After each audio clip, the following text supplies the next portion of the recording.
Good evening. I call to order this regular meeting of the Verona Township Council for Monday, the 5th of August, 2024.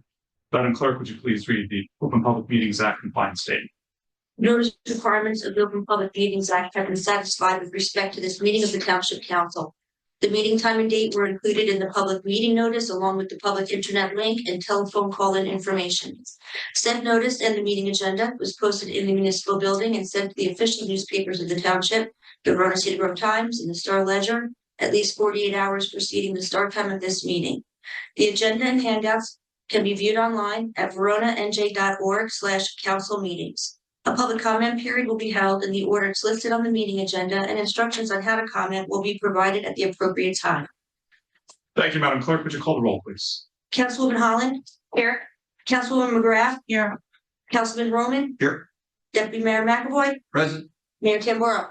Present. Mayor also present tonight is Deputy Township Manager Kevin O'Sullivan, Township Attorney Verona Lawyer, myself, Municipal Clerk Jennifer Tierney. Thank you, Madam Clerk. Would I please stand for pledge of allegiance?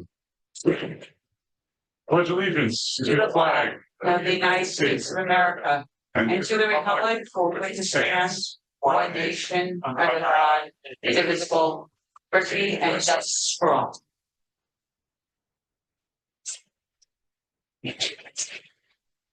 Thank you. For the mayor's report, just a couple items. We will have our first open space advisory committee meeting in several years. As a matter of fact, this Wednesday morning at 10 o'clock on Zoom. So please join us if you are able. Councilman Roman and I serve on that committee. The Office of Emergency Management is in the process of rewriting and streamlining the Municipal Emergency Operations Plan, which is like 700 pages long. We're going to get that down to less than 700 pages. And we are working with a consultant that the state and county won a grant. We've had some good sessions so far internally and starting to really streamline those processes. So hopefully people will actually read the document after it's all said and done. A reminder that National Night Out, which is something that we do with Cedar Grove, is this Wednesday at Community Park in Cedar Grove. It was originally scheduled for tomorrow, but has been preemptively postponed due to potential for hazardous weather. So please join us. It's an event spearheaded by our police departments in order to build those community relationships. It alternates between Grove and Cedar Grove. And finally, congratulations to the Verona NU Barnstormers baseball team, which won the USABL Summer Championship against Cedar Grove, which is phenomenal. This completed their undefeated season, 11 wins, 4 losses. And that concludes my report. Mr. Deputy Township Manager. I'm sorry, Mr. Coltrane. Are they here? I'm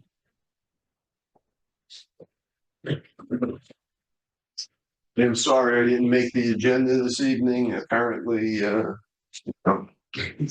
don't like me anymore. But no, only joking. I only have a couple of things. We still are having our last summer concert in Brookdale Park, which is the Garden State Groove Top 40 hits Friday, August 9th. The arena is open. There's other movie nights. You should check the park's calendar. There's still a lot of things going on. There's a Caribbean Festival in August 10th, 12 to 8 p.m. at Monty Irvin Park in Orange. There's an International Food Festival Saturday, August 10th from 2 to 9 p.m. That's at Ivy Hill Park, and the Latino Festival Saturday, August 24th and Sunday, August 25th at Monty Irvin Park. We also are having a back to school afternoon, I should say, from 10 to 2 at 50 South Clinton, where they're giving out things that school supplies that the children would need. Excuse me. September 11th is immediately coming upon us, and we have our annual event up at the Eagle Rock Reservation, and it starts promptly at 8 a.m. And it's if you've never been there, it's a wonderful, wonderful event to attend. And one of the things that I heard the other day, the county executive was speaking to the executive director of the 9/11 Memorial, they're also doing a school program. And I think the superintendent, all the superintendents in the county are going to be addressed by this particular executive director on how to remember 9/11. And I think that's a very, very important event and teaching our children, because I think most children nowadays they were not even born, so they don't really know about 9/11 and the impact on the families and, this region more than anything else. I did hear, and I know a couple of people who have been out west, and it's not a big day for a lot of people, beyond the Mississippi, let's say. But the last thing we have is Senior Wellness Day on Tuesday, September 24th from 10 to 2 p.m. at the Cody Arena. They do a lot of things for seniors regarding health issues. They give out some food, and you can get checkups and things like that. Basically, that's about it for me this evening. I know hopefully the park issue, there isn't any, and the crossing light on Pease and Lakeside is being addressed by the engineer. They're doing some designs on it several times. So I really don't have a design for you yet. You can see the councilwoman. It takes a while. I know it's a hot. Sure, I actually happened to see the town manager on the street 2 days ago, or just last Friday, and we discussed it. And I said, I'll be there Monday and give you a heads up. So I Thank you, Renee. I don't forget. Any questions for Coltrane? Comment, Jay, I did see you at Dan Salvatti's bus dedication in Cherry Blossom Festival Memorial, the Welcome Center down in New York. It was a great event. It was very emotional, but very funny too. But I want to thank you because I brought up that crosswalk at Lakeside that was damaged, and they were out there 2 days. They fixed it, the crew, so it is fixed, and I appreciate your help with that. Well, that's I try to go to various things, and the council people are just here. I happen to see the town manager on the street. I stopped, said hello, and you never know, something just. Thanks, Jay. Thank you. Have a good night. Mr. Deputy Manager. Thank you, Mayor. I will quickly highlight a few of the items within my report, so we can turn the meeting over to the students that are here to present tonight. But to highlight the items I have, the township continues on our smoke testing program for the sanitary collection system. We've completed the Afterglow and Sunset sections. The contractor has moved into the Forest Avenue neighborhood and is continuing to work their way throughout the township. The Lynn Drive well construction continues. The contractor is currently cleaning the well and effectively re-drilling the well to remove deposits and buildup. That project is expected to be complete by the end of the year, so the well will be returned to service. Jumping ahead on a few items, the new parking meter kiosks are scheduled for installation this week. Our local government energy audit continues to move forward. They advised earlier today that they expect to be complete by mid to late September. We'll have them in for a council meeting for their findings and recommendations when they are complete. At the next mayor and council meeting, we will have a solar feasibility study presentation. The consultant is ready to come in and present to the council on that, on their findings and their recommendations. With respect to the community center playground, the contractor has actively been working on the playground over the last several weeks. They have moved into the installation of the playground equipment. They will be out there each day through completion of the project. There may be a small lag of time until they receive their delivery of the ADA restroom, but that project is well into construction and advancing satisfactorily. As far as the pickleball courts, those design plans are going into final bid preparation. We expect bids to be advertised in either by the end of the month or by September. So we'll be discussing a work contract later this fall. We are advertising for a number of professional service contracts. That's for a number of improvements at the wastewater treatment plant and for a Bloomfield Avenue streetscape design.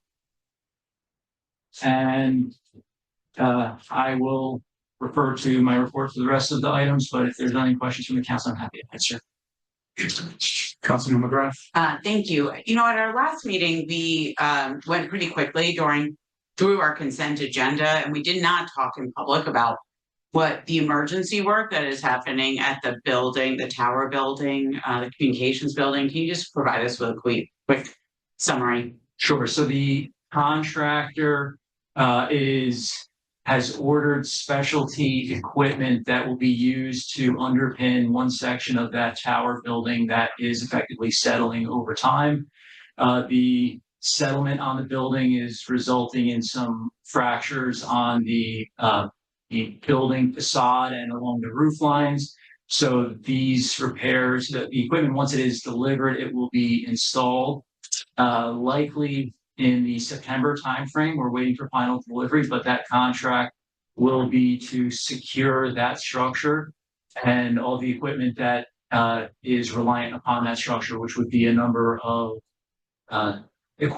pieces of equipment for cellular carriers and the emergency services communications equipment for the township of Verona as well. So do we have a total cost of what the whole project's going to be, or what we approved at the last meeting was just that emergency contract to get the equipment on site? That is the majority of the cost that the project will require. The only added cost would be some minor traffic control. There may be a couple of trees that need to be removed for access to the side of the building. But other than that, that is the majority of the repair costs. Okay, great. Thank you. Councilman Roman. Just a quick follow-up on that. There was one thing that I brought up when we were talking about the work on that building. One of those rooms in there is leased out to a commercial carrier. Did we ever have a chance to review their lease to determine if there was any cost sharing requirement for building or structure maintenance? We did review that with special counsel. There is not a requirement for them to cost share in that repair. Okay. Councilman Hall. With regard to the community center playground, if the ADA restroom is not anticipated until the second week of September, are we still going to be maintaining the fence line the way it currently is? We will make a determination based upon the conditions of the site. So if there is the ability to open up the site while the concrete pad for that prefab structure is fenced off, we will do that. Otherwise, if the entire site needs to remain closed for a period of 1 or 2 weeks, then we will do that. We will make a decision based on the conditions of the site and progress over the next several weeks. We're hoping there is not too much of a lead time between the final delivery date and the completion of all of the pending work that is ongoing at this point. Yeah, because there have been some resident concerns about the fencing and the interaction with the baseball field. And so if we can address that, that would be worthwhile. And as soon as we can get it done, the better. With regard to the pool rate study, your report indicates that it would be presented at the August 20th meeting. If it's possible, could we push that into September so that there's an opportunity for the rec committee to review the report as well? They do not have an August meeting. So even if you presented it to the council, on the 9th, they would have their meeting the following week. And then if you needed action, that could be moved to later in the month. But the pool season hasn't even closed yet. Give the rec committee perhaps an opportunity to open on the report or offer their piece. So that would be my recommendation. That is the intention. The meeting on the 20th, actually, we just moved it to the 19th. It's just an internal meeting with staff and NewGen. Okay. And we'll meet to discuss it internally. Then the final presentation will be after the. Okay, I'm sorry. Then that was my misunderstanding. I thought it was going to be presented to the council, but I realize it's actually our meeting is the 19th, not the 20th. But okay, thank you. That's helpful. Deputy Mayor. Mr. O'Sullivan, any update? I saw the update on the Claire's pump station. time frame of when we expect the iBank to get back to us? Something that's been lingering for quite a while. We have been trying to pull comments from the iBank as quickly as we can get them from them. We've reached out to them a few times. We do have one project with the Claridge pump station and one project with the clarifier pumping station at the wastewater plant that are in the same situation. We're waiting for final comments from the iBank. So we are following up with them. Probably every other week, we're reaching out to see if they have comments. And I think the most recent follow-up was scheduled for this week. So I will get an answer on where that stands. Thank you. Moving on. Thank you, Mayor. The next part, sub-report of my report is the MSU Green Team and PSEG Sustainability Program Green Team presentation. We have a few students that are here. I'll turn the meeting over to them.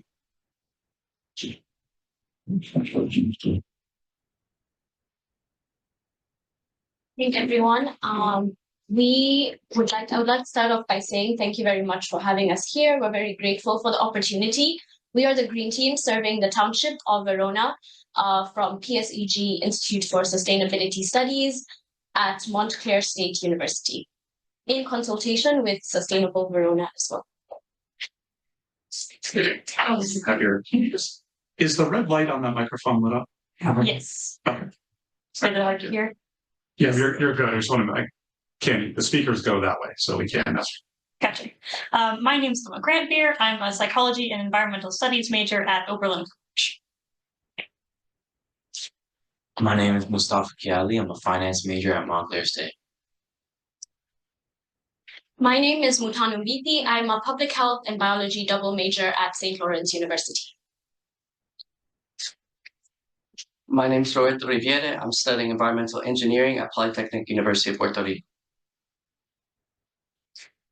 My name is Eileen Shaw. I'm doing a dual degree in sustainability and political science at Stockton University.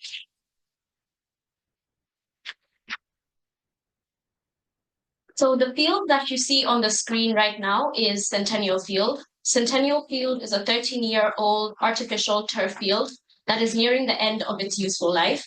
This field is used by students from kindergarten all the way through high school. And like I mentioned, is up for renewal. The question of what does one do with the field after it's ending its useful life is not just specific to Verona, but the US as a whole. As of 2024, there's 18,000 artificial turf fields in the US only, with about 1,500 being installed each year. Now, if you think about the plastic problem and think about the numbers of installations of turf fields each year, this is a lot of plastic.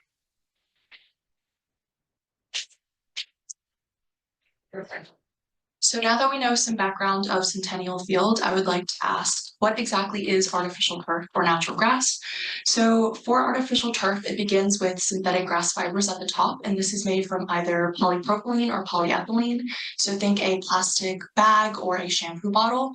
And then there is infill, which are the beads. This is most commonly made from recycled tires. There is a backing and then a shock absorbing pad to help reduce injury. And then at the bottom is the base. For natural grass, it begins with the natural grass at the top, and then there is either a silica sand or other form of organic infill. Then there is a topsoil, subsoil, weathered rock, and then bedrock.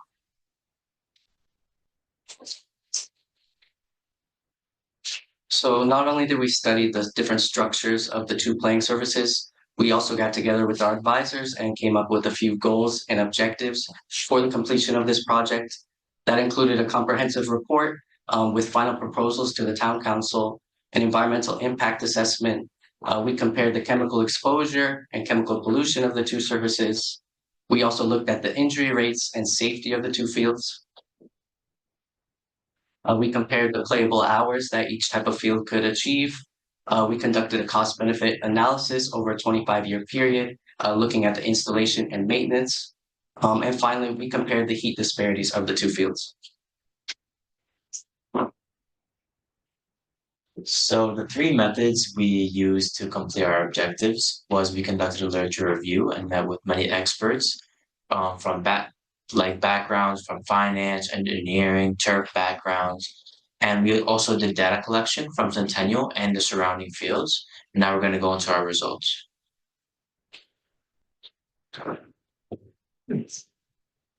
So for the environmental impact assessment upon research of artificial turf and natural grass was found to have more water usage, with an average football soccer field using between 500,000 to 1 million gallons of water a year. This is over 30,000 showers annually. For runoff, artificial turf was found to have higher runoff rates due to it being an impervious surface. This means that when it rains, the water will run off at higher rates, which can cause issues such as flooding. Artificial turf also had higher pollution power due to microplastics, which can end up in waterways and impact all aquatic life. Artificial turf also has chemicals and metal leaching. Overall emissions, artificial turf had higher emissions at around 55.6 total CO2, which is 3 times that of natural grass. And this number is also doubled at the end of life if artificial turf is not properly disposed of. It is often incinerated or dumped. As you can see here, this is a forever field located in Pennsylvania, where artificial turf will not degrade for years and years.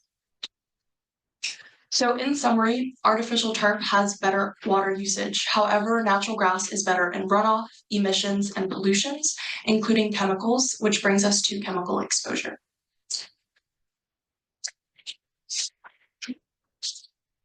So just what is a forever field? In the picture below, you saw the forever field having tons of artificial turf piled up upon each other.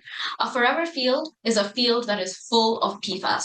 PFAS is commonly known as forever chemicals, and this is a family of man-made chemicals that persist in the environment. That simply just means they do not break down. And while this is good as it has multiple benefits as preventing food from sticking to pans, making backpacks or raincoats water repellent, it does have some of its downsides. So why is it dangerous? PFAS has been known and linked to multiple liver failure conditions, thyroid disease. It has been linked to genetic disorders as it does bind to the proteins in the blood. And it also has been linked to some cancers. So how is turf made? How specifically are the turf blades made? So the plastic resin is heated and passed through a machine that produces the yarn. This yarn, to be able to be passed through the machine, needs a lubricant. And studies have shown that the lubricant is full of PFAS, and which is particularly dangerous because of the health conditions that I mentioned before. And what about the risk of weathering? Weathering simply means wear and tear of the artificial field. And through abrasions by the cleats, which is the shoes that the athletes and the students are using on the field, as well as rain and harsh weather conditions, as well as radiation from the sun, these chemicals that are found on the field are at risk of being exposed in more and greater quantities into the environment.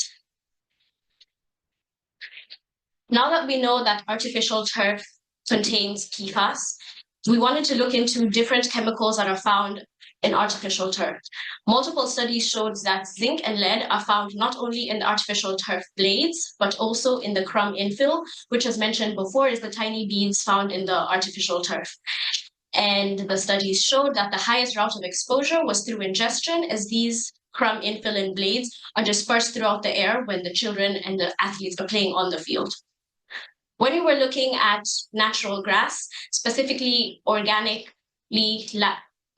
land management, we found that the international organic standards that contain the USDA, which is the United States Department of Agriculture regulations, contain a section that permits certain synthetic substances to be used on organically managed fields.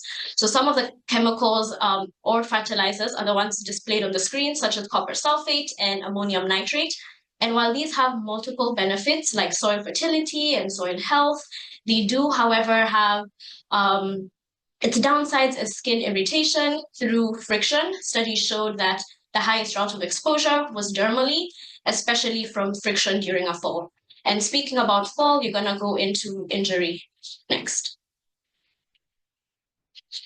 Right, so falling and other things that you could do to get injuries are some of the things that we looked into for this part of the report. I don't know about you, all of my athlete friends I feel like are always getting injured, especially the ones who are playing like the things outside like soccer and football and field hockey. So it's really important to think about ways that we can mitigate injury and keep it as low as possible. The research that we found showed that overall lower extremity injuries, so lower extremities are anything below the waist, so hips, knees, feet, and ankles, were about equal sort of overall between artificial turf and natural grass. And that's true of some of the subcategories too. So hip injuries were about the same, knee injuries are about the same.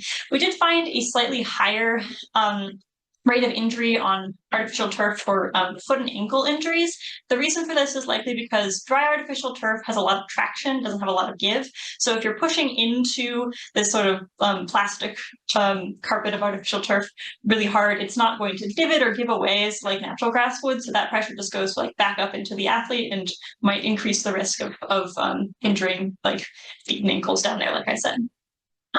In terms of concussions, we found kind of inconclusive results in the research. Overall, concussion diagnosis has really skyrocketed in the last couple of years, which isn't necessarily because people are getting more concussions, but more that there's a higher public awareness of concussions. The diagnostic criteria for concussions has changed recently to sort of lead to more diagnosis of concussions. And so research from now and from a couple of years ago find very different incident rates of concussions. So we didn't feel we could come to a conclusion on that category. We did find a higher risk of abrasions on artificial turf though. And if you've ever sort of gone for a slide on artificial turf and like a diving slide in soccer, for instance, this won't surprise you. Those plastic blades and little like foam rubber infill are very abrasive. They're very hard on your skin.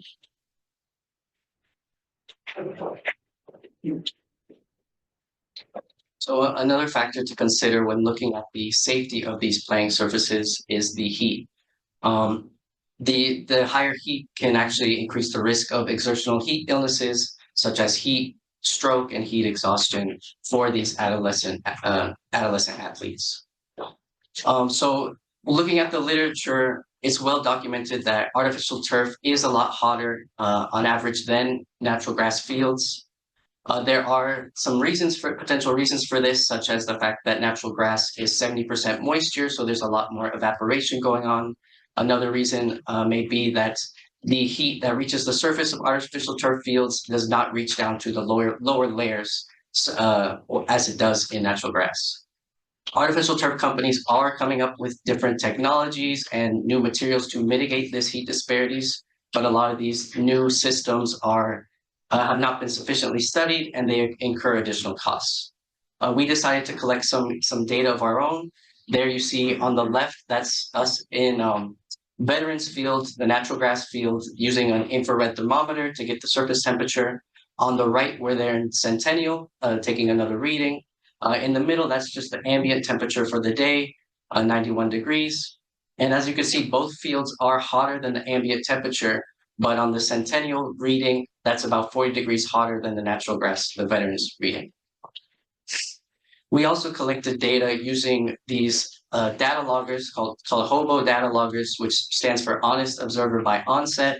These allowed us to collect the temperature over a time period. It allowed us to get a lot more data and get a better sense, a bigger picture of the heat disparity between the two types of fields. As you can see on the top, that's Centennial Field, and on the bottom is Veterans. Throughout this time period, there's about a 15 to 20 degree temperature Fahrenheit difference between the two fields. For the next two charts I'm going to show you, we actually graphed instead the difference between the two fields. There was a smaller magnitude of difference compared to the first day, so it's just it's more easy to see. And when the line graph actually goes above the 0 value, that is a time where the artificial turf field was hotter than the natural grass field, and vice versa. So even though at different points in the day, sometimes the natural grass field was hotter, the trend still shows that the artificial turf field was hotter. And here's the last day we collected data. As I said before, in these last 2 days of data collection, the magnitude was less. It gets to about 5 degrees, a little bit more. The trend still does remain the same. The artificial turf was hotter than the natural grass field.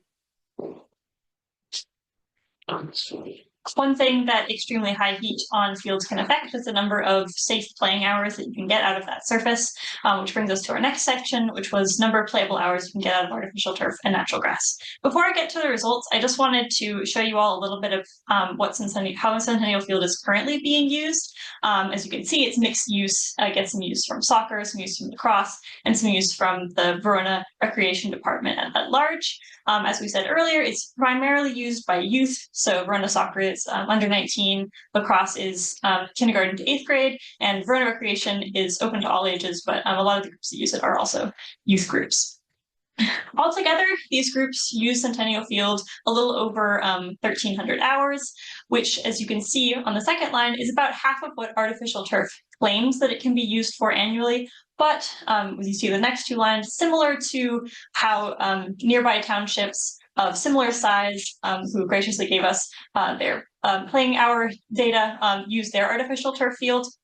So Verona is unlikely to need a full 3,000 hours. That'd be 60 hours a week every week of the year annually, because again, it's primarily used by youth. They're in school most of the day on weekdays. They're not going to be, the sports aren't played year round. They're not played in the hottest part of the summer or in the coldest part of the winter, for instance. So the real question is, would a natural grass field be able to withstand the current level of use of Centennial Field? And the answer is a little bit complicated. Natural grass experts don't make the same types of claims that artificial turf companies do, because they say that how many hours you can get out of a natural grass field depends on a lot of variables. A natural grass field with a good drainage system that is aerated frequently, that is maintained so that it has healthy soil and healthy grass, is going to fare a lot better, have higher quality hours, have more hours you can use it for, than a natural grass field that doesn't have any of these things. In at least one case study example, so you can see Marblehead down there, did have fields that were used for the same or greater hours than Centennial Field is currently being used for. That's the average there. So one of their fields was used for 1,600 hours, and they said that they were happy with the quality of their field. But that's not all natural grass fields were used like that. So it is possible that Centennial Field could be used for the same number of hours as if it was switched to natural grass, but not necessarily guaranteed. So I know you guys are probably all wondering how much this is going to cost. So we conducted a cost analysis on Centennial Field, and we took into account installation, maintenance, 2025 total cost, 2050 cumulative cost. And we had two recommendations for natural grass. One of the recommendations, which is recommendation number 1, has a land management contractor, and the second one does not. So Verona would have to take responsibility for maintaining the field. And as you can see, in 2025, it is pretty close between artificial turf and natural grass recommendation number 1, but the really big difference is in 2050 cumulative cost, and we're going to break that down in the next slide. So as you can see on the chart, we have artificial turf in the blue, natural grass recommendation number 1 in the orange, natural grass recommendation number 2 in the gray. And the two big spikes on artificial turf are the reinstallation costs, which is about $1 million, and we actually did take a 2.5 inflation going back 10 years and averaging it out. And obviously, after reinstallation, it takes 2 big jumps every 10 years. And for natural grass recommendation number 1, it's a steady incline because of the land management contractor. And for natural grass recommendation number 2, every 3 years, you do have to resod for that recommendation. So it would be $200,000 every 3 years. And now we go into our recommendations. So just to summarize, in our research, we found that even a highly maintained natural grass field has a lower overall environmental impact, is safer on some subcategories, including the chemical exposure risk, the heat risk, and similar but leaning a little bit better on the injury risk, and it will also be cheaper in the long run. The one downside is the potential loss of some playable hours. So with all those considerations, we recommend natural grass recommendation 1. For this construction, we recommend a recyclable cyclical water system, including drainage and irrigation. For the type of grass, we recommend Kentucky bluegrass for its ability to be cut short, perennial ryegrass due to its durability, and both grasses are able to thrive in cool grass seasons, for which New Jersey falls under. For maintenance, we recommend frequent aeration as well as a full-time organic land manager to ensure playability and a healthy field.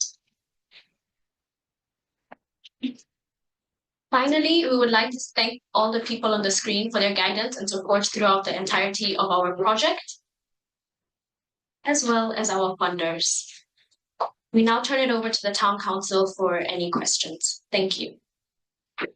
Thank you very much.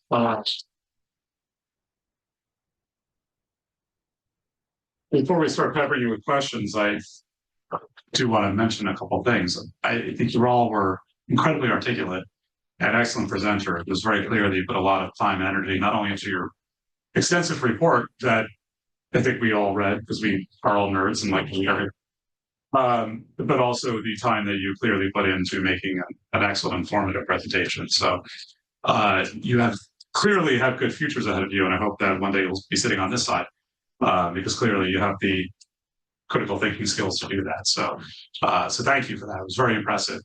I'm going to let my colleagues ask questions first. I'll circle back at the end if there's anything that we need to touch on. Councilman Roman. Sure.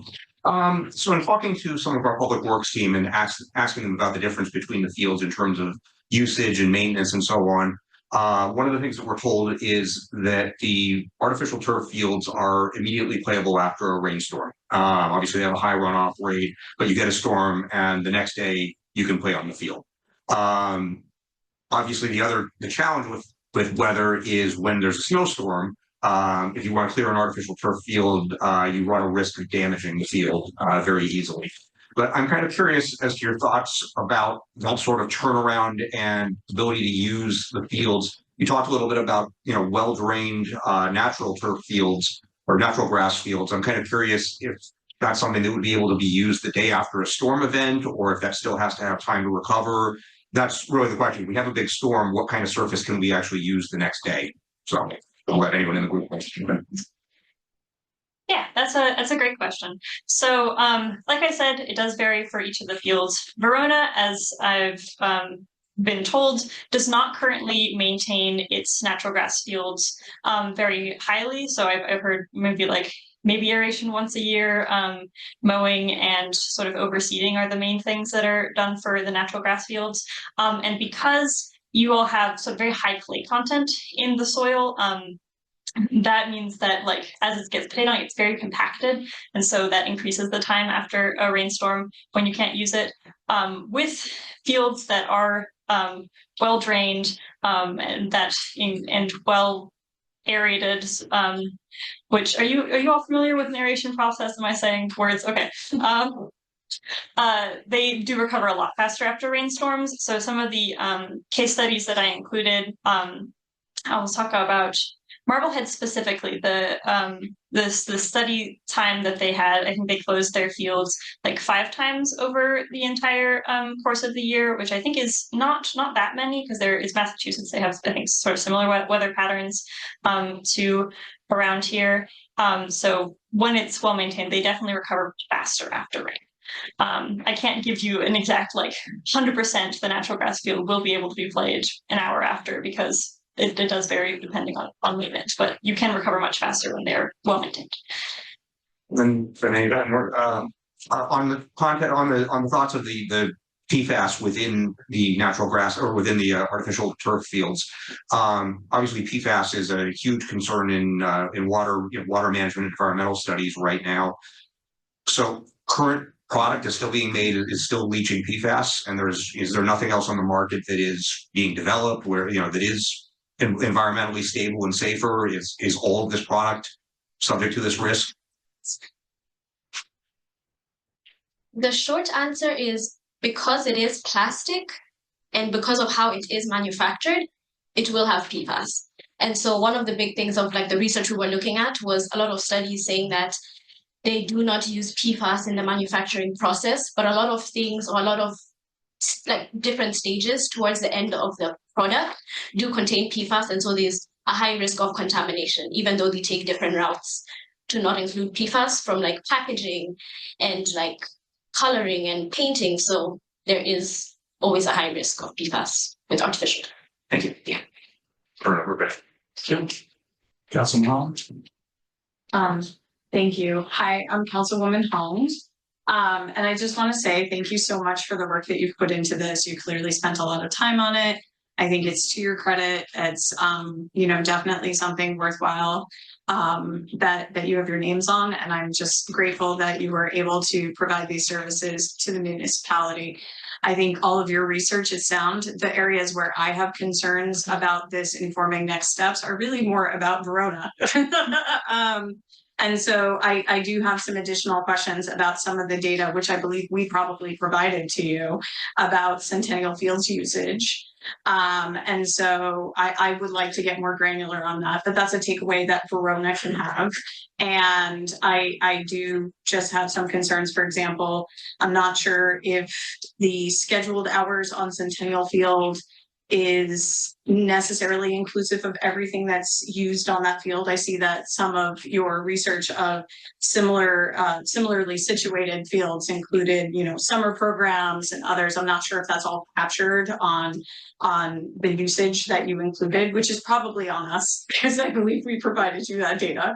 And I'm not sure if it's including some of the aspects of field hockey that may be on there. They may be captured in the recreation department numbers, but I believe that the high school team also plays on Centennial Field, so I'm not sure if that's necessarily captured in these usage numbers.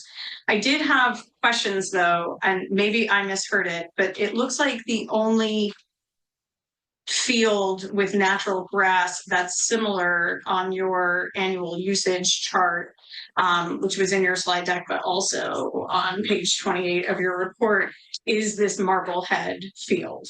Okay. And that's the Massachusetts-based field. So I do think it would be important for us as a township, before we made further decisions, to really get more comfortable with our data and see how that then squares with these other similarly situated projects, fields. But I do really want to thank you for this project. And I do want to recognize that this was clearly a lot of work that you put in over the summer. And it was a good read, and I'm super nerdy. I even annotated it. So you know that it was read and appreciated. So thank you. Councilman McGrath? Thank you. Thank you again for this wonderful analysis. This is these what to do with fields is like really top of mind. We're talking about a second one later tonight. And these are really hard decisions to make as a parent.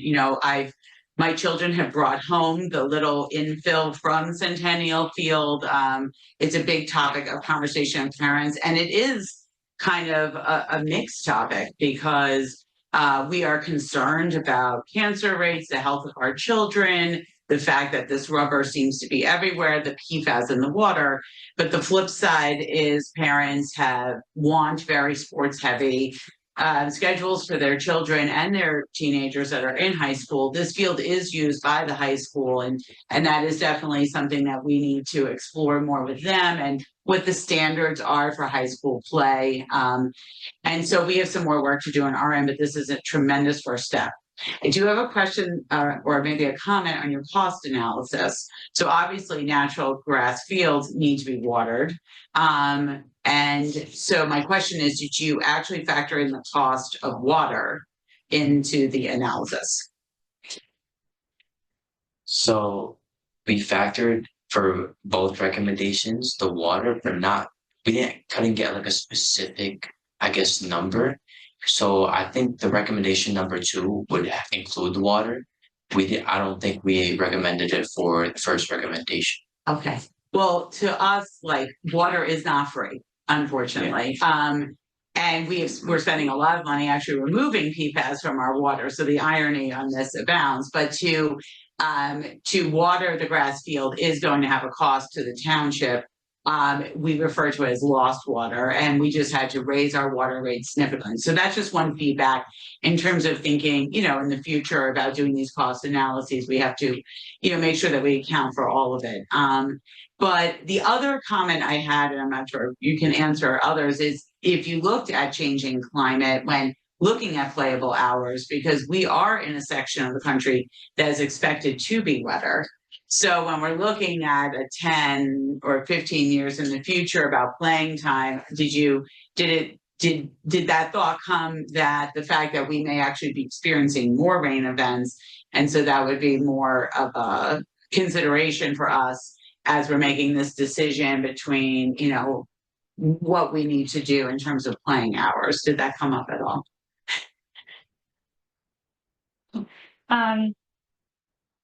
So we did think about that. It was difficult to think about it in terms of the data collected for the playing hour section because there was so limited data available. But we thought about it in terms of like the types of grass that we were recommending and things like that were more climate resistant. Yes. Okay, great. Well, again, thank you so much. This is really a great foundation, first step in what will probably be a long project as we head towards this decision in the near future. So thank you all. Thank you. Thank you. Thank you, Mayor. Thank you, Mayor. First, thank you, all of you for your hard work. Real quick, so the public knows, how long did you spend in Verona on this project? When did you start? Roundabout, just so a month and a half? End of May. End of May. So we're about 2 months on this. So it wasn't just like a 1 or 2 week project in Verona, so everybody knows. I'm going to go a little off here to thank someone else, but you five, unbelievable job. This is, as said, very informative, and we will be using this moving forward for just reference, looking back at things. But I'm actually the liaison to Verona's green team, and they've been working very hard, something different, but to get silver status for sustainable Jersey. And they've been, for the last 6, 7, 8 months, putting a lot of time into it. So at a meeting when Kerry came to the meeting and said she wanted to jump onto this project too, hats off for taking on all these projects and going at it, because I know for Kerry Bass, who's in the audience, she's the chair of the Sustainable Verona team. Thank you very much for getting this forward and really going after PSE&G and putting it in. They had to accept us and get this going. So thank you for that. But you guys did a tremendous job. A couple questions because this was so informative. But the one line in this whole report you guys gave us was chemical exposure, and that's the buzz, and like that's what everybody's talking about. Is it dangerous, turf fields or not? But natural grass is the safer option when considering chemical exposure risks, and that's, to me, is the bottom line. We're up here. There's the population of Verona. I think 20% are children, so they're the ones using this particular field the most. So that's what we worry about. And now looking at, for the council, we have to look at costs.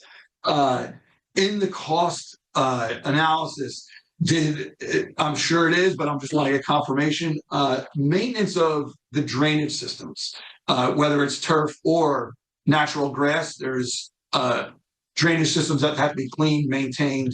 Were those costs factored into all of this also?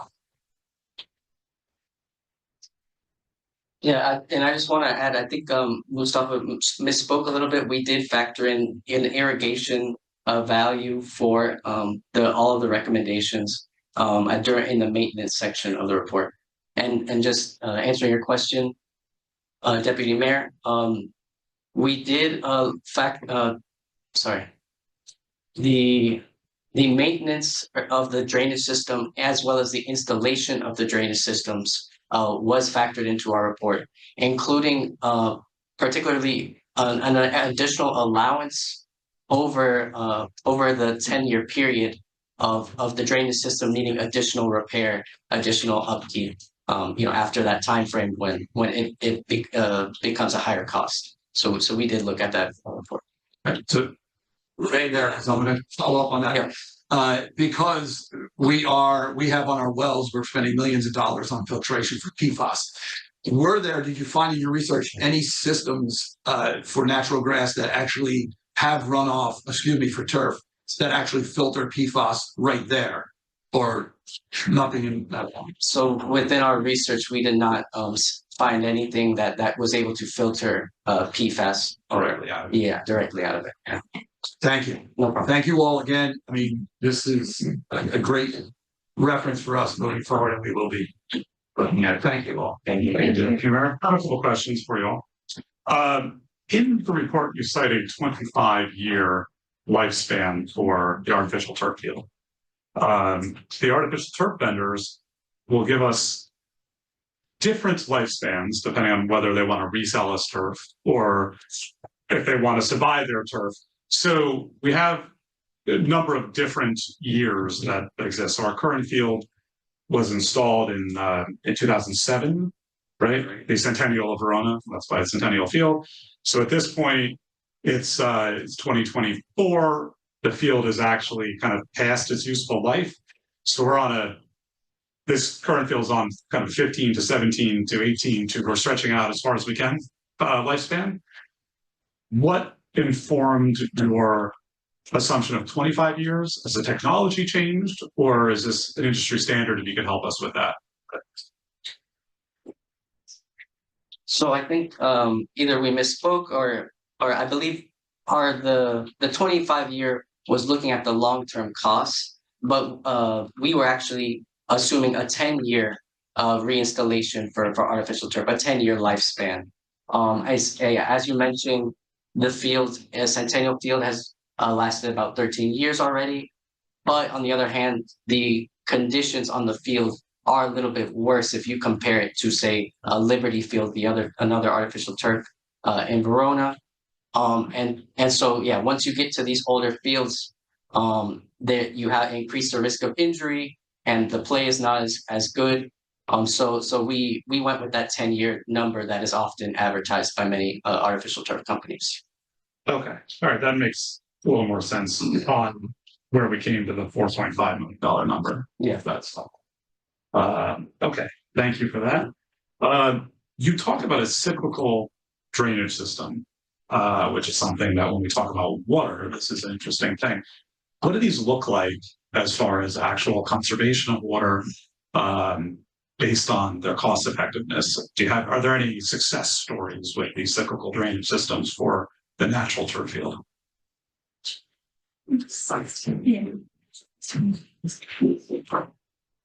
So we actually sat down with some vendors from abroad. They have done installations in Germany and in Netherlands. This company is called Drain Talent.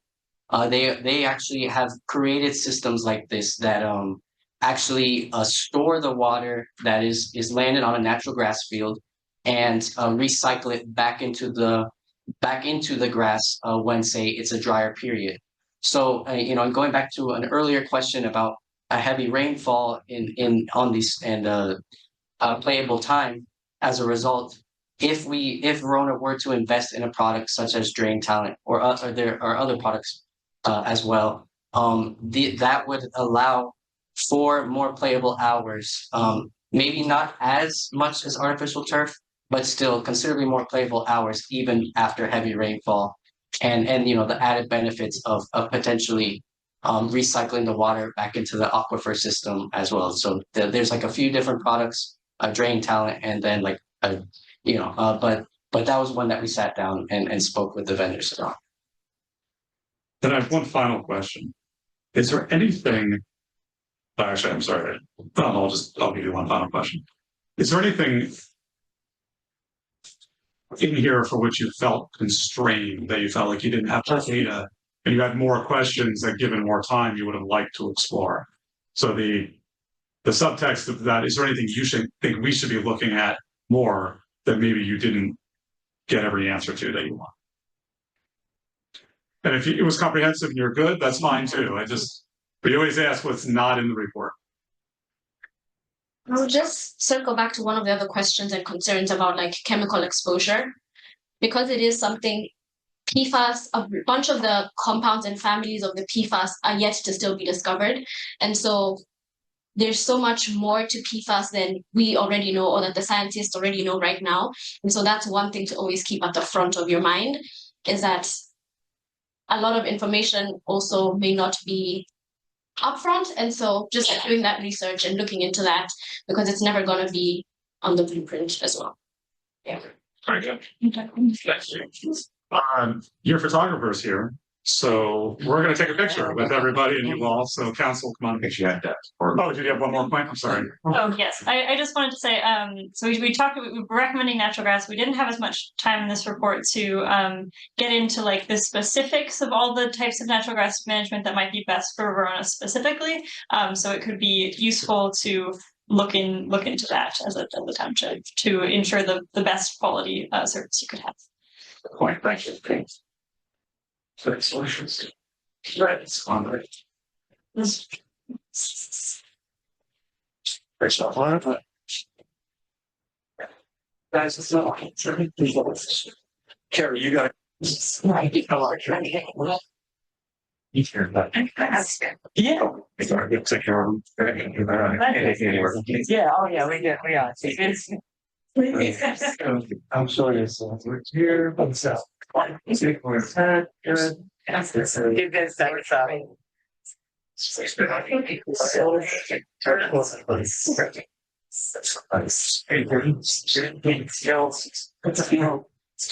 why don't you come around this side?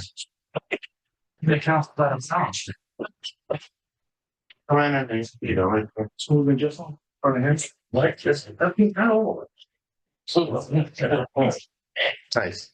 All right, anything in one shot, let everybody's eyes open. Should be.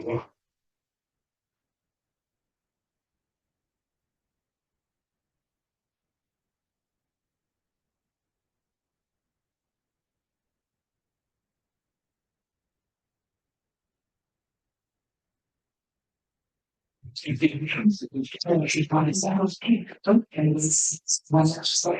almost squishy. I can't help her. Yes. Thank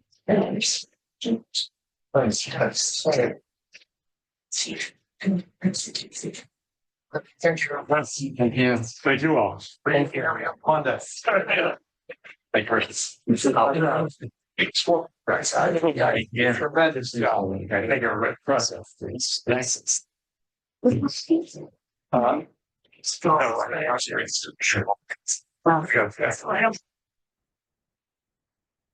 you, exactly. Yeah,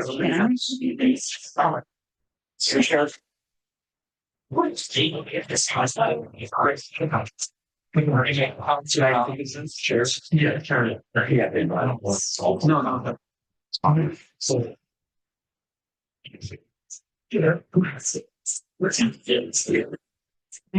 Sorry, was it? Harry's gonna, Chairwoman Bass going to quickly share some comments. Ready? Next. Thank you. Hi, everyone. Harry Bass, Sanibel, Verona. Thank you for all your attention to this report. I just want to let you all know that I did take notes on all your comments, and as much as I would love to have the team continue, we are going to continue with this work. And like Emma mentioned, our next step is to see how we can get as many playable hours as possible with the safest field for. Yes. So we're not going to end here. We're going to continue our work.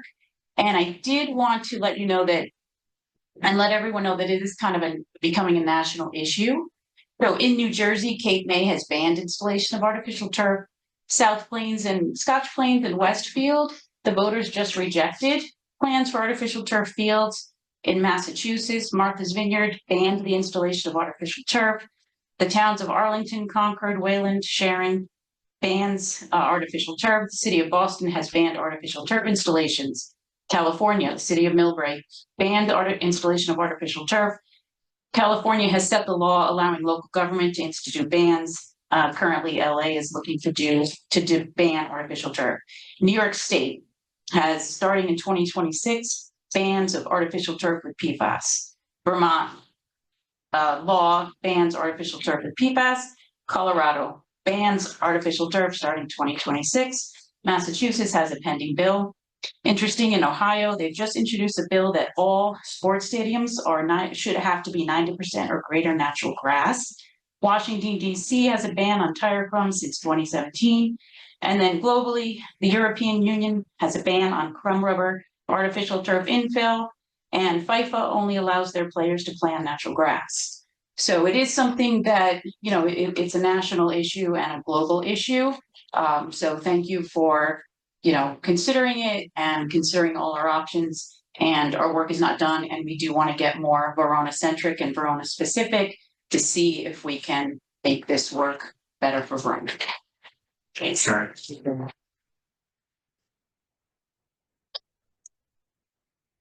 Also like to point out that this follows a very informative presentation that Ms. Bass made at the planning board regarding heat islands in town, which are another significant concern for us. So it's super fun.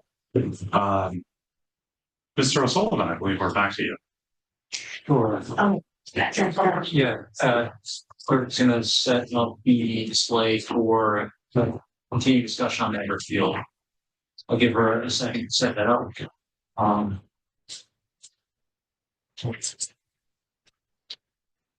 Want to give the green team a second? On the second. Thank you. Well, you can. Thanks.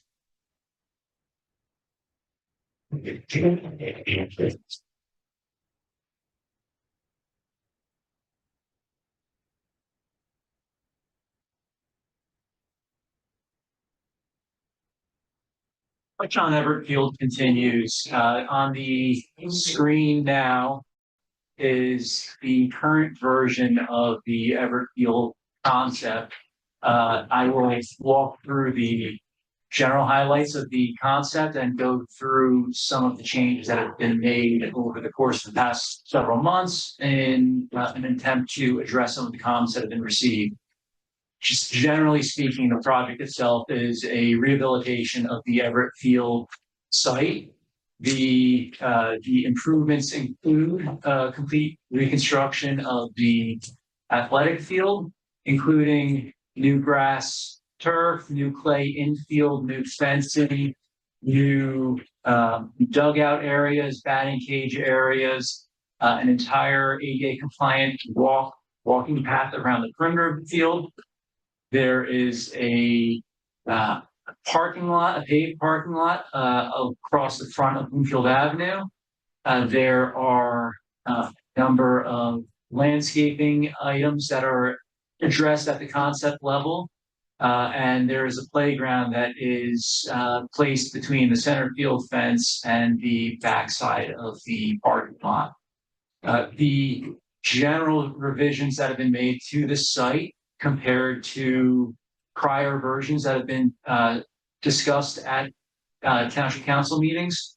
For one, we'll start with the parking lot. The parking lot is no longer a one-way through with an ingress on one street and an egress on the opposite street.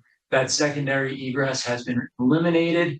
Again, it was to preserve some of the landscaping and some of the existing mature trees on that upward slope, and to eliminate some of the impacts to the steep slopes on the backside of the that parking lot area. The field initially was presented to the public as an artificial turf field. It is now presented as a natural grass field. That was after a number of discussions with all the interest groups, including BBSL, who had no objections to the conversion from artificial grass to natural grass.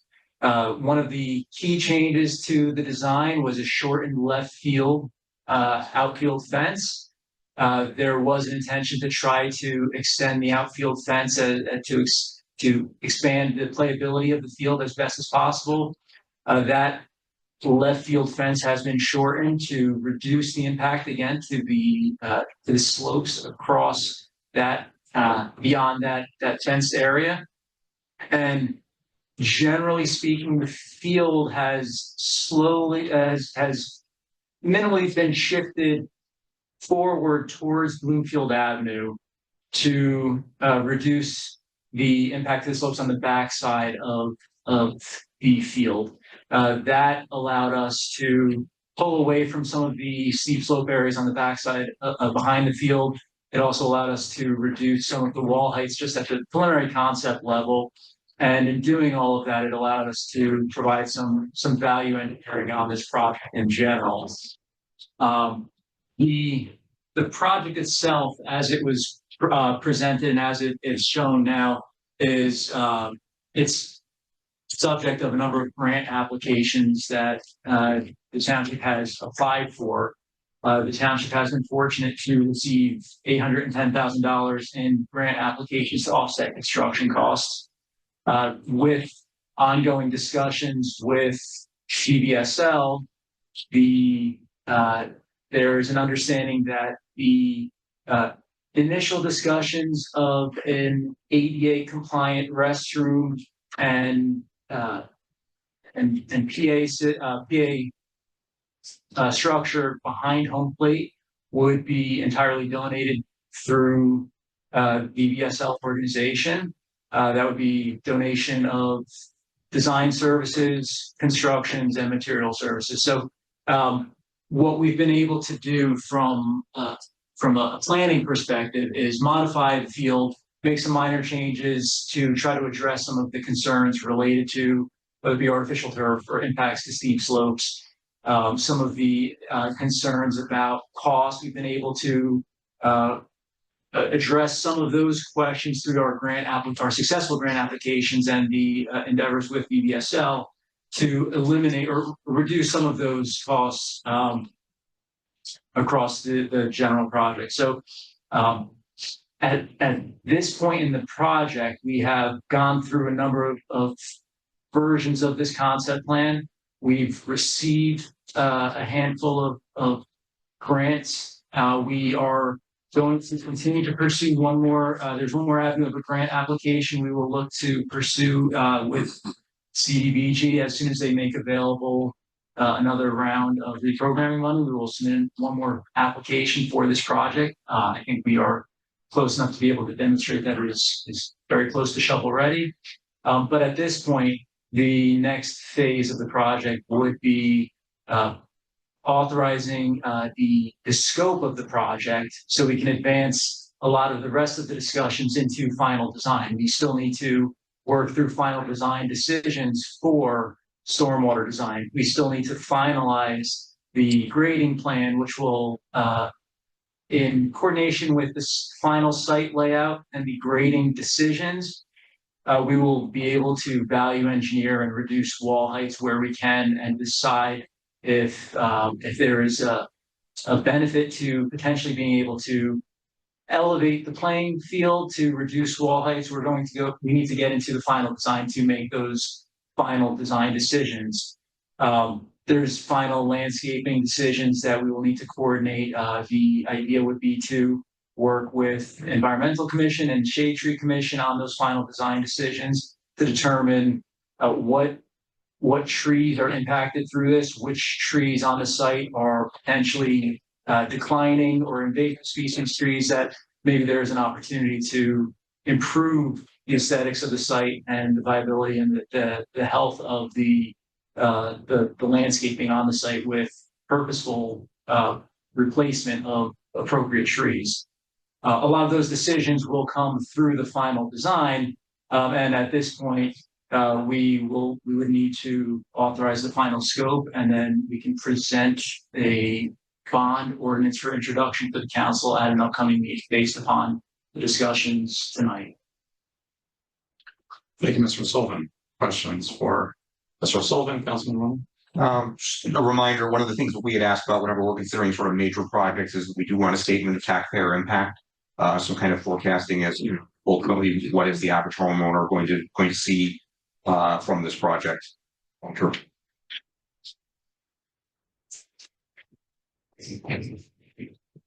Councilman McGrath? So I just want to reiterate something you mentioned, that the VBSL organization has come to, they're going to donate the ADA restroom and snack bar and press box. So how would that work specifically? Sure. So just to the direct taxpayer impact, just to Councilman Roman's point, the general impact taxpayer, we can provide a calculation for them, and circulate that to the council. Generally speaking, just to go through some of the specifics on the numbers, the initial cost estimate for the construction from Neglia Engineering back in September, October of last year was approximately a $4.2 million construction project. Through some of the value engineering and some of the donations, such as the structure that Councilwoman McGrath just mentioned, there is an ability to offset a number of those costs and reduce that direct impact to the taxpayer. So if you back out the grants that have been received and the cost of the cost of that structure, the general cost of the project, it goes from approximately $4.5 to $5 million down to approximately 2.7, 2.8 million. So there is a great opportunity to accomplish a project at a much lesser impact to taxpayers, but we can certainly provide that calculation of what that translates to on an average assessed value. Right, that's just something that we ask just basically for all major projects. I'm not singling this one out in general, but just when we speak in terms of just these large capital projects, it would be nice to also know what that, per home number is. Sure. On that point, Mr. O'Sullivan, $630,000 is a significant amount of money for the VBSL to raise. I hope certainly that they can do it. The question I think we need to look at is if they can't, right? So we have a pledge from the VBSL to do it, but it is a significant amount of money. I've been on nonprofit boards for years, and finding that much money is a challenge, unless they already have people who said they would donate it. But if the VBSL were not able to do that, we still need a bathroom for sure at the facility. Well, what is the backup plan? Would there then be no announcement box? Would there be no concession stand? What would happen if we could, or would we be footing the bill? Because this kind of goes to our public communication. The cost estimate that has been prepared, it includes utility runs to that area, it includes a concrete pad to that area so that the structure itself can be constructed. I think the largest of the donation and the offer, and I don't want to speak on behalf of VBSL, but the largest impact of their donation is the labor associated with it. They're not, there are individuals that are situated with VBSL that Are contractors and do this kind of work and can source these kinds of materials. So that is the general impact. It's not necessarily through fundraising of specific dollars, but donations of materials and labor hours. That certainly helps. I do worry that I'm sure the VBSL will get this done, but I also worry that if it doesn't happen, something changes, that if we put out a taxpayer estimate, we've now said, okay, this is how much this was going to cost, and now we had an unforeseen circumstance where this funding wasn't available, or the construction was not available, or construction costs went up so much, materials, supplies, we've seen in the last 4 years, that we might have to pitch in on that. So I think we need to find a way to communicate that this is the plan, but there's a possibility, having to have a component there. Because we spoke at one point about if the organization didn't donate that building, whether we would include features like a press box, or whether it would just be a bathroom concession stand and that was it. So it depends on what you're looking at that. But I would just like some communication maybe on that side. Sure. Craft our communications in such a way that is included. We can accomplish that. Let me ask, are you basically looking for a contingency plan? Like, for example, what is the minimum? Let's assume that if 100% our responsibility, what would be the minimum facility we would rent? Or do we replicate the, modular ADA restroom that's up in the community center, for example, or, what do we actually need to actually put the place online? I think in that particular instance, we could build in an additional 10% contingency that would cover the cost of they came in for the restroom at the community center. Okay, that's, I just don't want to go to bond for that is the only thing I understand. well, I mean, it would be something that would be questioned that we could deal with at a separate bond if we had. Last thing on earth we want is a really pretty field with a porta potty. Yeah. Deputy Mayor? Thank you, Mr. Mayor. First, I mean, when Neglia was here before and they went over the price of the turf field, they said the approximate cost of the turf to regular grass could be $1 million less. I'm almost positive that was a statement, but so we're going from 1.2 to 3.6. But that aside, I can go back and check that. There's several things here that we're talking, and you actually just mentioned it, utility runs. I did disagree with the idea of moving this snack bar behind home plate. You have the bathrooms and the snack bar, it's going to be an active area. We're dealing with younger kids, they get distracted. I don't think having that part of this utility on this field in that area is smart. I think it should be moved back to where it is. And even if I would even give away digging into the steep slope along Elmwood right there to put a building into it, taking it away from the back, we can bring that back wall forward and reduce the cut into the steep slope back there. This design, I would love to talk to someone at Neglia and go through this design with them. I don't like the bleachers. Why can't we incorporate the retaining wall along Elmwood with the bleachers? Again, we could bring that wall forward a little bit more, incorporate them. Why do we have to do the ADA walkway all the way around the outside? And why can't we bring it in front of the bleachers? If we bring it around the outside, that raises the walls. And that's why we have to go with 11-foot walls. I think a little common sense into this plan could reduce the amount of walls, could actually, like the bleachers that are there now are fine. People love sitting on them. They're concrete, they're built in. These other bleachers, to be honest with you, you're walking up bleachers, there's open areas in them, they're dangerous. The ones now I think are just comfortable to get in and sit down on. Since this has been going on, I've been going down there, walking the field with no one there, going down during games and watching games. I think getting that snack bar, that office space, that press box, which I don't think we need on this field. And I actually asked several parents while I was there over the last couple of months, and they totally agree they don't need it. Back to where it is in the same area. You don't have to pay for utility runs. You reduce your wall size. Maybe we can back the field up a little bit more and make left field a little bit longer at that point. To left field, I think we should change the design of the bleachers in left field. If we, instead of doing a 90-degree turn there, if we did a 45-degree turn, we might be able to get a couple feet on the left field fence and back it up a little. Put trees where the bleachers are and then bleachers over on the other side. I will set up a meeting with you the end of the week and go over all this. But to me, this design is pretty much exactly the same as what we had before. And then lastly, my point with, and I did bring this up with our manager, there is absolutely no reason for us to pave this entire parking lot.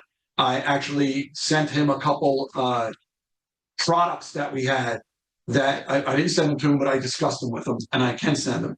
But there are products that once you put dirt down, they're basically stamped in, and you plant natural grass in between them. I think we can get away with doing half of this parking lot paved and half of it with grass, if not more or less of it paved. Because even during games is the only time it's full, but grass would grow on that whole area and it would be permeable.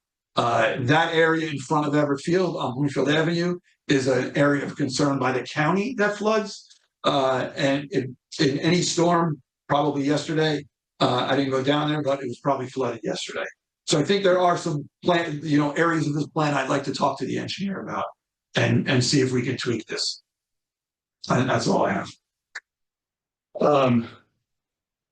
Believe that the plan calls for pervious pavement, right? It does. How pervious is it? And it gets expensive. These other products are a lot less expensive. There are a number of design decisions that certainly should be discussed through in the final design stages. I know one of the discussion, the idea of final location of the snack bar or size of the snack bar. I think we can certainly probably defer to BBSL and they can probably speak to some of their thoughts on what they may be fundraising. As far as the bleachers, I know there is some discussion as far as whether the walkway should be behind the bleachers or in front of the bleachers. I think at the end of the day, again, those can be final design decisions, but you do need a certain width for the bleachers. You do need a certain width for that walkway. And when you're looking through some of the design standards, I think if you do shave off some elements of the wall through your final design decisions, that certainly comes in and provides some savings on the final design. And that would certainly be the point of your final design. Or what we did for the parking lot, we would have to ensure that it's ADA compliant in order to be able to secure that funding, but to keep that funding, right? Right. I think for the parking lot, I think if there is some alternative materials used, it would have to be limited to the center portions of the parking lot, as the ADA spots are currently slated for the two corners. Yeah, we can, I mean, that whole area in both corners can be, well, when I say pave half of it or less than half, I mean the entrance coming in. So that whole, maybe the first, I don't know how many parking spots are here, the first 20 parking spots are paved and then the rest are natural. Because on practice days, they don't use the whole, and that's most of what goes on down there. I'm going to tell you, there's 20 cars at tops in that parking lot most of the time. Big games, there's more. Sure. I know the rear parking spaces are the ADA accessible spaces for that playground. So we would certainly need to make sure that we are ADA compliant, but I certainly think that's a good recommendation. Councilman McGrath? Yes, I just want to point out that, one of the advantages with this remodel is that we get to put in a playground, which we've had, as I've already mentioned, which we've had with every single one of our fields. We always have a playground nearby because, again, there's younger siblings that need a safe place to kind of get some energy out while the game is going on. So while today the parking lot may not be utilized a lot during the school hours, that playground will be utilized by Verona residents. It's going to be popular. Yes, it will be walkable for some residents in the Lanning neighborhood, but some will likely drive there. And I just think we need to be really thoughtful, as we just mentioned. Our climate is getting wetter.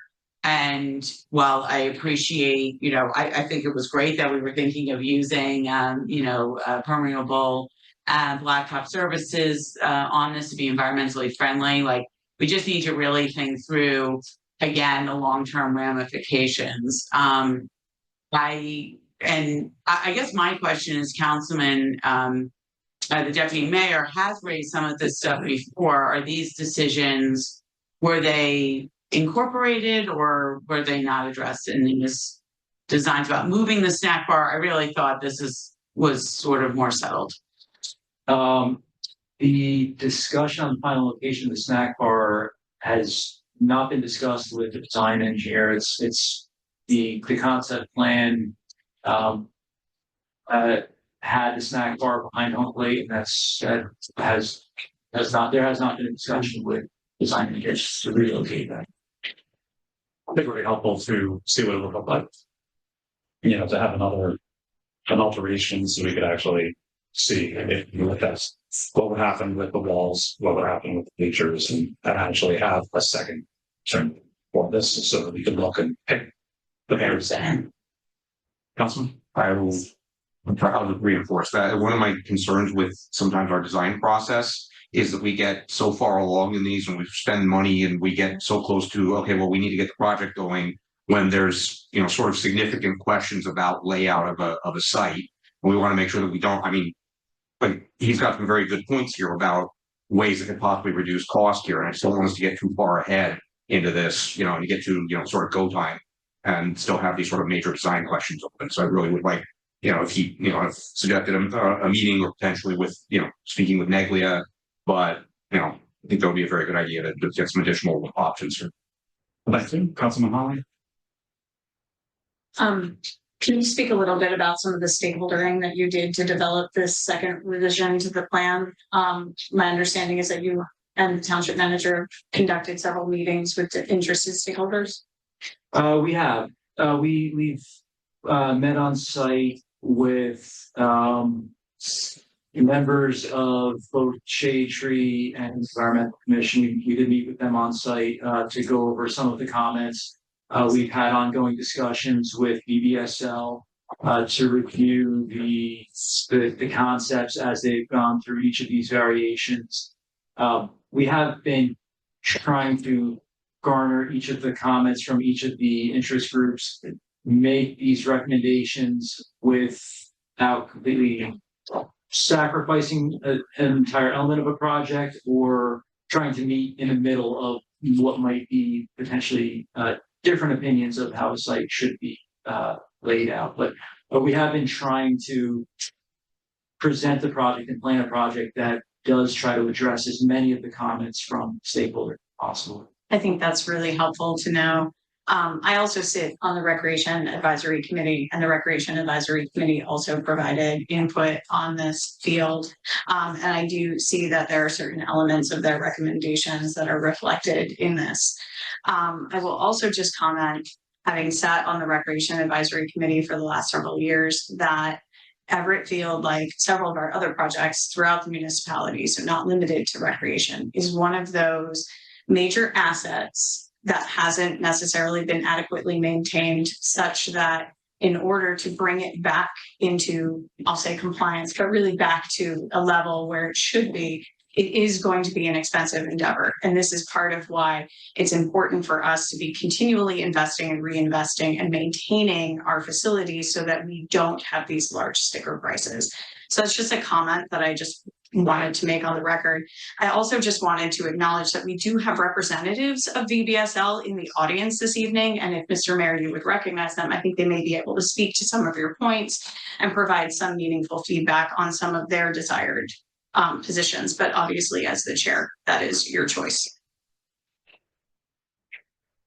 I'll just, again, respond to some of the general comments. A lot of these decisions, the idea of running utilities to the site and the final location, I think well, from a site layout, it may have an impact on how the site actually looks, and there may be some savings to be had on potentially reducing a wall height by maybe 2 feet or pulling it in and reducing impact. So I think generally speaking, the scope of the project and the general cost of the project remains relatively in that estimate of 2.8 million based upon the backing off of the grants and the donation. So again, I think those are certainly very, very good conversations to have as we continue into final design.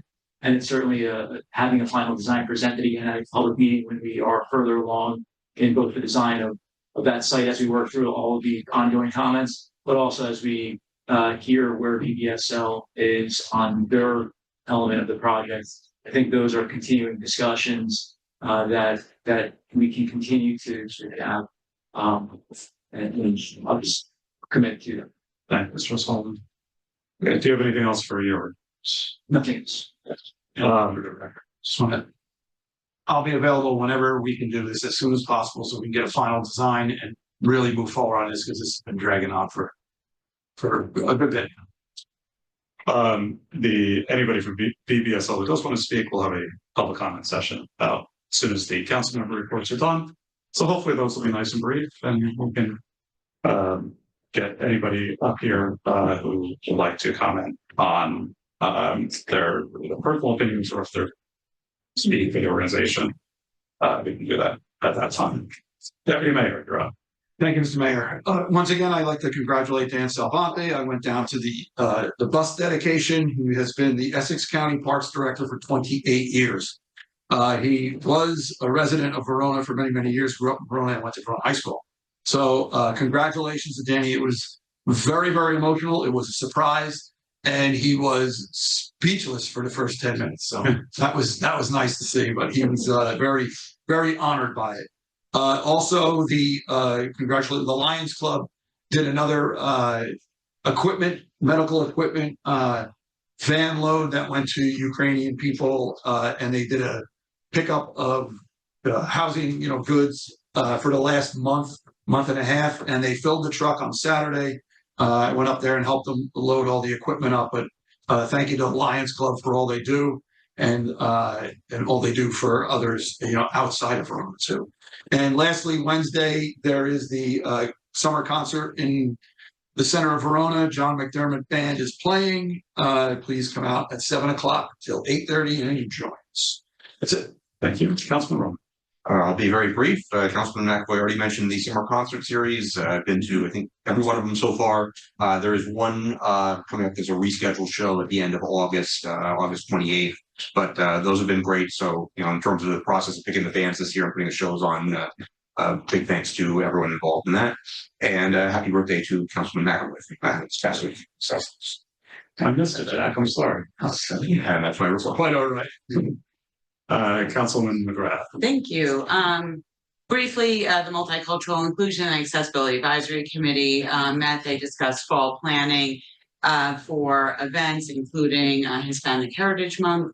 I just wanted to let the public know that unfortunately I'm going to miss the next meeting. I am going to the Democratic National Convention in Chicago. I was selected as a member of the platform committee. I am excited to be able to meet and network with county, state, and national officials. As with my practice with all of the meetings that I can't attend, I will summarize, watch the meeting and summarize it and put a summary on my website, christine@verona.com. And that's my report. Thank you. Thank you. Councilman Holland. Councilwoman, and respectful of all of the residents in the audience this evening, I'll cede my time. Thank you. Thank you. Okay. Madam Clerk, at this time, we'll open for public comment. Please read the public participation statement. Anyone from the public wishing to speak on any matter? Anybody from the public wishing to speak on any matter, please raise your hand by pressing the raise hand button on your monitor. If you are attending in person, please raise your hand once you're recognized. Clearly state only your name and township of residence for the record. You're not required to provide your street address. However, if you do, please note that these meetings will be posted on the township's YouTube channel and addresses will not be redacted for any purpose. You'll have 4 minutes to address the council. There'll be no cross dialogue during the public portion.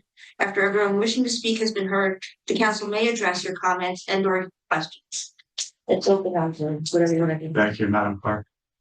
Sir, anybody wants to speak, just come up to the podium. You can turn. To raise your hand for people on Zoom. That was just for sleep. So a lot of hands go up. Good evening. Good evening, neighbors. My name is Anna Fusaro. By way of introduction, I have a degree in accounting and finance from Fordham University, and I've worked in financial planning and analysis for the better part of 40 years. I've worked for KPMG and multinational corporations such as Bristol-Myers Squibb and Gillette.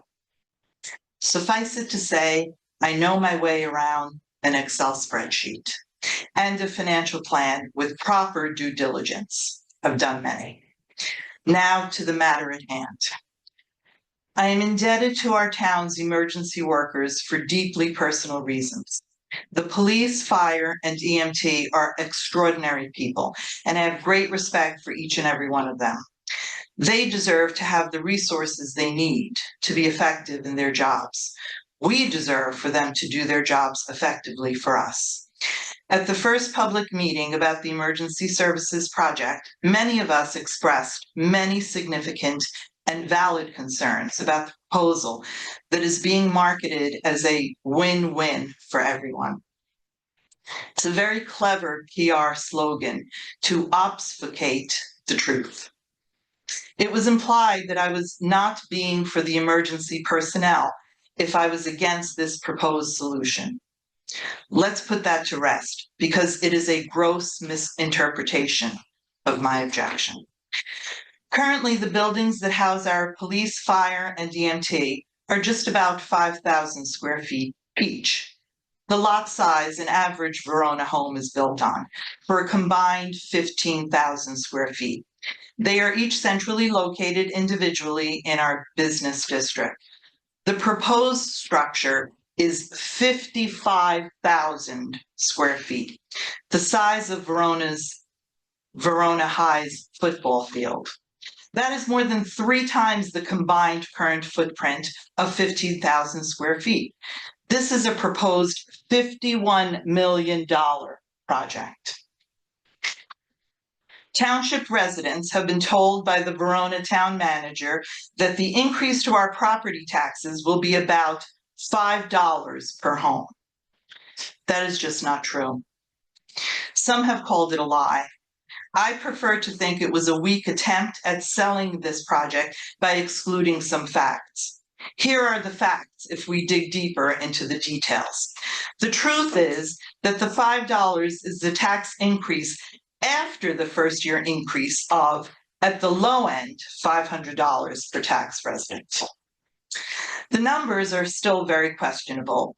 It assumes he hopes to attain potential funding from federal or state funding, fundraising millions of dollars, and other avenues such as room naming rights. Hope, sir, is not a strategy. Do we have firm agreement for this ancillary funding? No project of this financial magnitude can be prudently approved without funding in place. Is there a backup plan for this funding? Additionally, cost estimates do not include ongoing maintenance of a structure of this size or all too common overages. Possible cost overruns of as much as 20% could drive this project to over $60 million. Verona needs to use its dollars judiciously. Spending this exorbitant amount affects the ability to support other important projects: youth sports, houses of worship, community events, road repairs, the town well improvements, water treatment plant upgrades, and helping our neighbors in need. As a comparison, Your time is up, but there is another public comment at the end of the meeting that you can finish your statement. thank you. Thank you. Next. Good evening. I appreciate your time and efforts. I don't know how you do it all the time. If I'm sitting here just for this short time, it's killing me. I'm a person that needs to move all the time. So just tell us. My name is Tom Monahan. Thank you. I am a resident, 10 Cook Lane, Verona.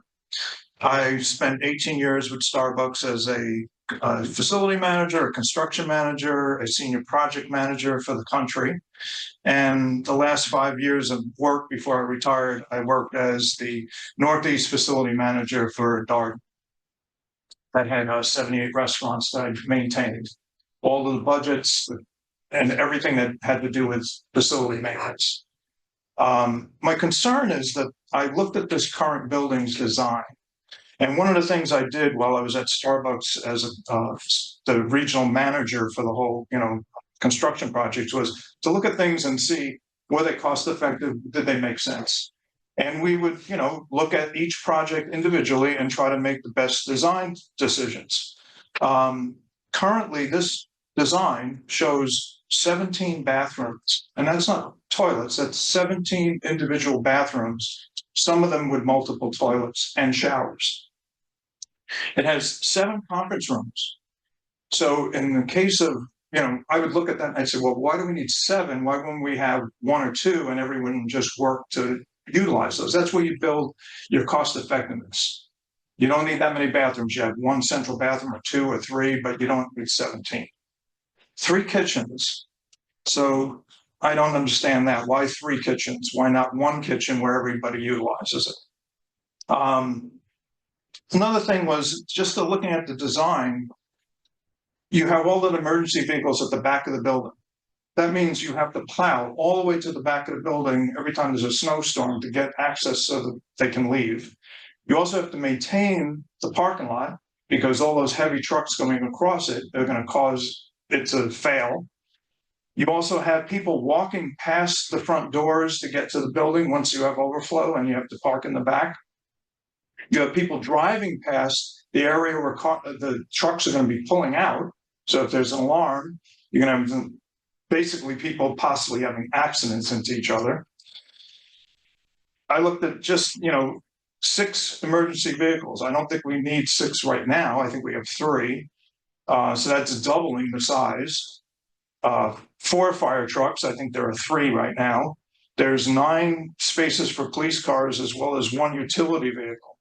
So in that, I understand that we're building for the future, but I would think that you'd want to make provisions for when there's taxable income coming in through extra housing, that you then need those services, you build them in. You don't build them now and everyone pay for them for years when you're not actually going to be utilizing them. So, in effect, one of my big concerns when I was at the meeting the last time was I didn't see anything related to what the facility costs were going to be for this building. And, just doing general numbers, you're talking, it could be ranging about $200,000 a year in maintaining this building, because it's not just the building costs. You have that parking lot now that's got to be maintained. And that is a lot of money and it's constant. So you have all of the facilities of the maintaining the parking lot, the landscaping, the HVAC, the elevator, the IT, the plumbing, the electrical, the repairs. It's going to be very costly. And that's not even showing in any of the budget numbers we're seeing, because you're only talking about the construction costs. So these are my concerns. I think the police, the fire, the emergency all need these services as fast as we can get them.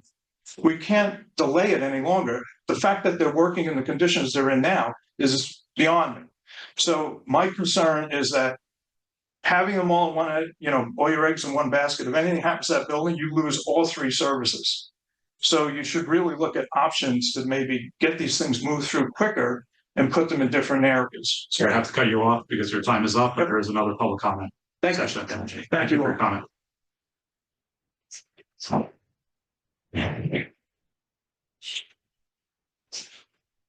Good evening, I'm Dan Stoloff, I'm at 102 Fairway.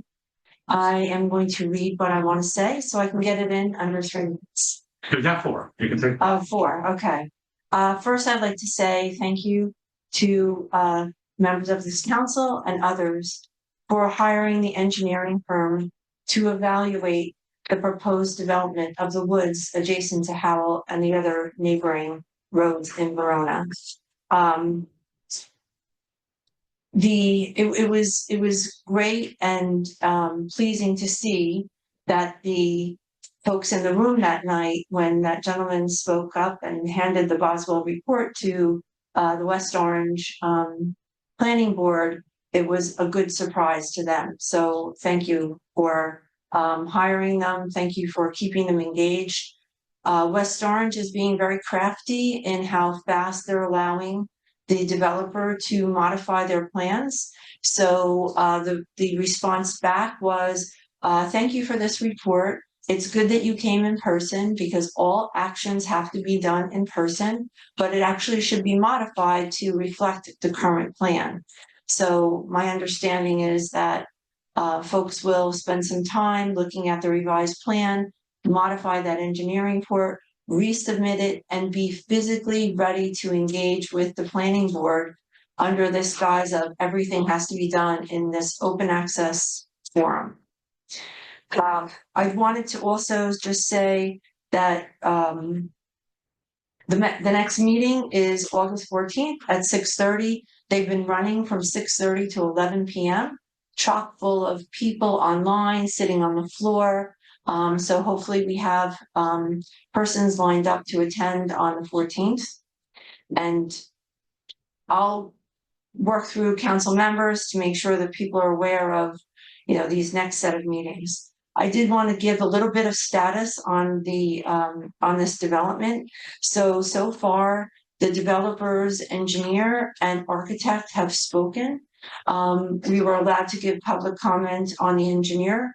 We didn't get to architecture, public comment on the architecture. That's for the 14th.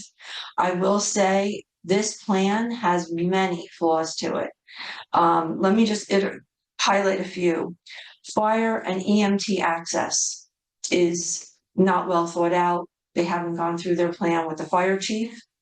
Water safety and quality is also not addressed. Waste management is likely going to be a huge issue because they're trying to connect to existing pipes that they don't know what the capacity is. And so people already have issues in West Orange related to waste management.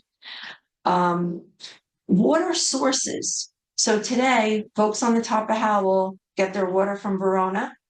And so is there an assumption being made that Verona is just going to supply water to this new community of over 1,000 residents? Not sure. They didn't go through, they weren't very explicit in going through where the water input and disposal are going to become. Next, there's going to be extensive blasting required of the bedrock. This is going to stun the whole ecosystem on the top of there.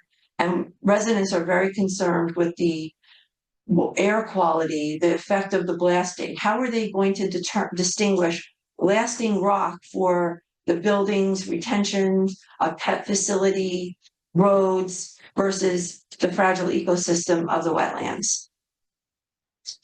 Thank you for listening. Cut you off, but we do have another.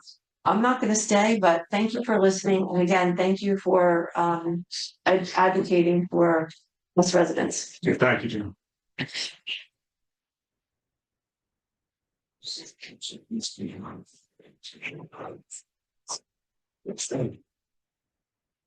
Good evening. My name is Kathleen Nitty. I live in Verona.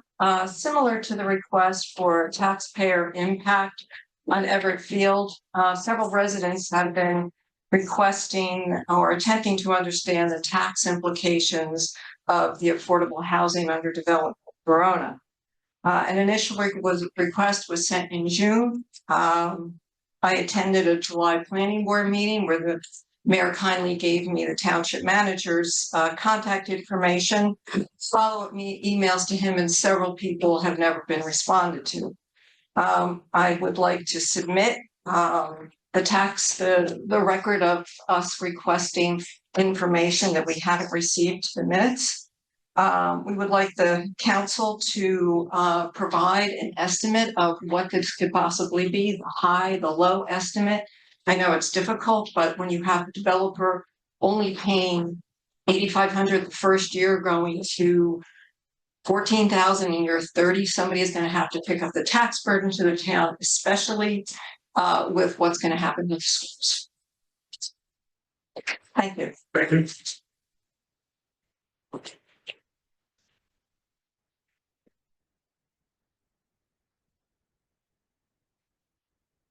You can start. Good evening. My name is Joseph Panulo. I live in Essex Fells in the 200-foot notice area of the development that Gene Stoloff was just talking about. And I work with an organization called We Care New Jersey that is opposed to that development and working toward common sense. A few things. So the other night at the planning board hearing, there have been 4 hearings scheduled, July 16, 17, 30, 31. The first 2 were canceled because the developer failed to file, the town failed to file the ordinance with the county planning board, so it wasn't effective. They proceeded with the 30th and 31st. There's one more on the 14th. Peter Tenkate did appear on the last Wednesday, and submitted a report from Boswell, which needs to be reiterated.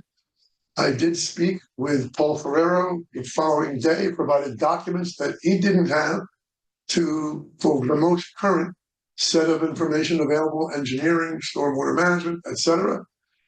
A few things. So Gene is correct. There's a lot of information that is not known. There are multiple interconnections that need to be known on the other side of the site. There are circles drawn, lines drawn on the preliminary site plan presented. It is not clear where the interconnection to the joint meeting is going to go for sanitary sewer.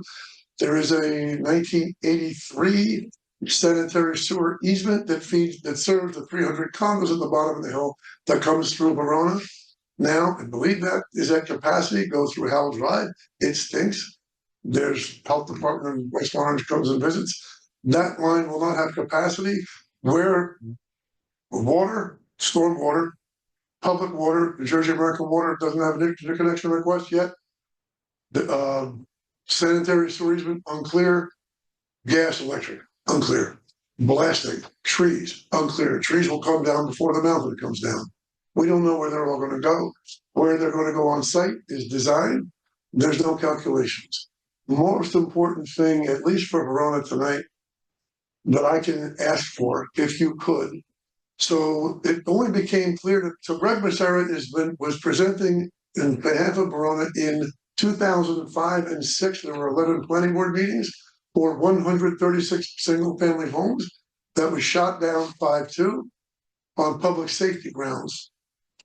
This is a little bit more than public safety and environmental irreparable harm. But Howell Drive, Oval Road, and on Oval Road on Eagle Rock Avenue is the only way in. There is a closed private road, Oval, to Essex Fells. That road was closed in 1984 prior to the development of the condos. There was a development in the town of Verona called High Tor Estates, which is owned by the same developer. And somewhere in this town resides a document that closed Howell Drive at the top of the mountain. The only alternative means of ingress and egress for emergency purposes now is Howell.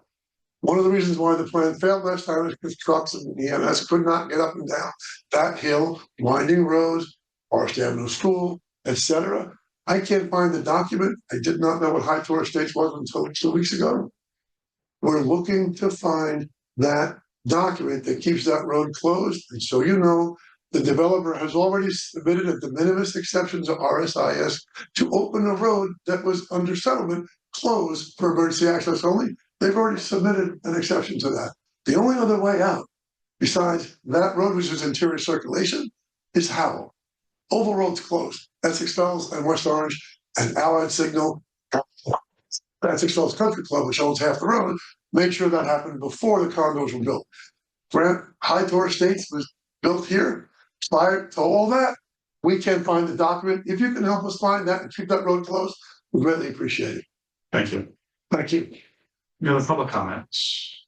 Good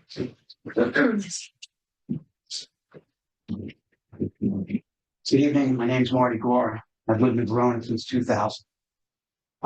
There are only two givens as it relates to the proposed emergency service building. One is that everybody in this town, I believe, fully understands that we need to have the finest facilities that we can possibly have for our first responders. I've been taken to the hospital. I've had some unfortunate situations with my car being stolen, et cetera. And the people in this town who work for this town, the first responders, are amazing, and they deserve the best that we can afford to give them. The key word being afford. I live on Cambridge Road, and I am currently paying $29,000 into property taxes. When I looked into selling my house a couple of years ago, the first comment was, it's Montclair taxes. You know, whether they are or they're not, the point I'm making is that, you know, Verona is a wonderful town. And I have been so happy that I've lived here for the last 24 years. But the reality is I'm getting older, my kids are out of the house, and it's time to move on, to be able to hopefully, you know, sell my house and make a couple of bucks. The problem I keep hearing from all of the realtors is our tax situation. Now, I understood, I've been to a couple of the meetings, that this building is planned to cost approximately $51 million. And that $51 million is supposed to be offset by a whole bunch of hypothetical subsidies. You know, I don't know about you guys, I own a business. I don't buy trucks. I don't build buildings. I don't do anything with hypotheticals. I need to know that I have the money in hand. I can't buy a new truck hoping the bank is going to loan me money. I can't go out and build a new warehouse hoping that I can get a mortgage. So I kind of think that maybe we're going about this the wrong way. Now, I fully understand the predicament with the police department. Unfortunately, I spent a little time there this past year with my house being broken into, my car being stolen, and the conditions there are deplorable, archaic, and truthfully, as a resident paying 30 grand a year in taxes or whatever I'm paying. When I walked in, I was abhorred by what I saw. I mean, these people, they must be saints. I come to find out that there's not even a place for women to change their clothes separately. That's unconscionable. So we have a problem. We need a police department building. Okay, now I've also heard about this whole situation with this parking lot, this proposed parking lot on Lakeside. So I guess I have a couple of questions. The parking lot is over 150 yards from the center of town. Now, I don't know about you guys, but in the middle of winter, when it's 4 degrees below zero, or it's snowing, or it's pouring down rain like it was last night, I don't want to be parking a football field and a half from the center of town. And I want to know how we're going to keep the people from Verona Park and the rest of Essex County out of this parking lot that we're talking about building for our residents to, support the downtown area. We need a police station. We need it quickly. We're in potential situation where we're not in compliance. Why not put it on Lakeside Avenue? It keeps it close to the center of town where a lot of people want it to be. And I don't know about site preparation, but I can't imagine if the site preparation is needed to build a police department on this parking lot is going to be the same as what's going to have to go on Pompton Avenue to get that site ready. So I guess another thing that concerns me is, and I learned a lot listening to these meetings. I do have to cut you off like everybody else, but there's another public comment session at the end of the meeting. Thank you. Thank you. Anybody else? Wow, good to see you. Good to see you as well. So, Lisa Loudon, 18 Oak Ridge Road. I'm here on behalf of the VBSL. I think a number of you have some questions. So, I believe you guys came to the VBSL a couple of years ago, about over 2 years ago, with the idea of Everett Field being done.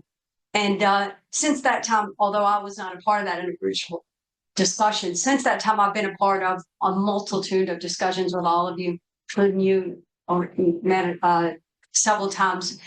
And during that time, I think that we as an organization have been flexible, discussed what we think would be best. We worked with all of you. We understand, obviously with the green team here earlier, the concerns with turf. So we've discussed that. We discussed the one thing that we really did want was the left field extension, but we understand that interferes with a lot of slope things. So we've sort of stepped back on that. One thing that we really are very passionate about is having this snack bar and good bathrooms for our, more importantly than anything, good bathrooms for these kids to use, because we have a number of issues with that at Everett right now. So one of your concerns, I believe, is what happens if we can't raise all the money for that. First of all, we've had our own architect do a plan for us. The number 600,000 is highly inflated. I think that this can be done half that price. We have a plan less than that right now.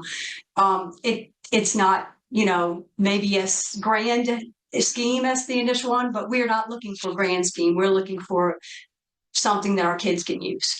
So that being said, that helps us a great deal. Secondly, we can, you asked the question, what happens if we don't? Can we pay for the bathrooms? I can get you a second plan that would just include those bathrooms from our architect. We already have enough labor and materials donated to us that we could probably cover that right now without our additional fundraising that we've planned for, which we have a number of things planned for, including, I think I've spoken to you, Deputy Manager O'Sullivan, about the fact that we have some things that we planned for the field itself, including brick pavements, sponsorships by local businesses that will cover a great deal of that. We have a lot of sponsorships each year, and we believe that we can, probably triple that amount with something like this. So I am 100% confident that we could cover that your concerns about, even if we couldn't put this whole structure up, that we could give you documentation currently that would show that we could cover a nice bathroom that would not put that burden on the public.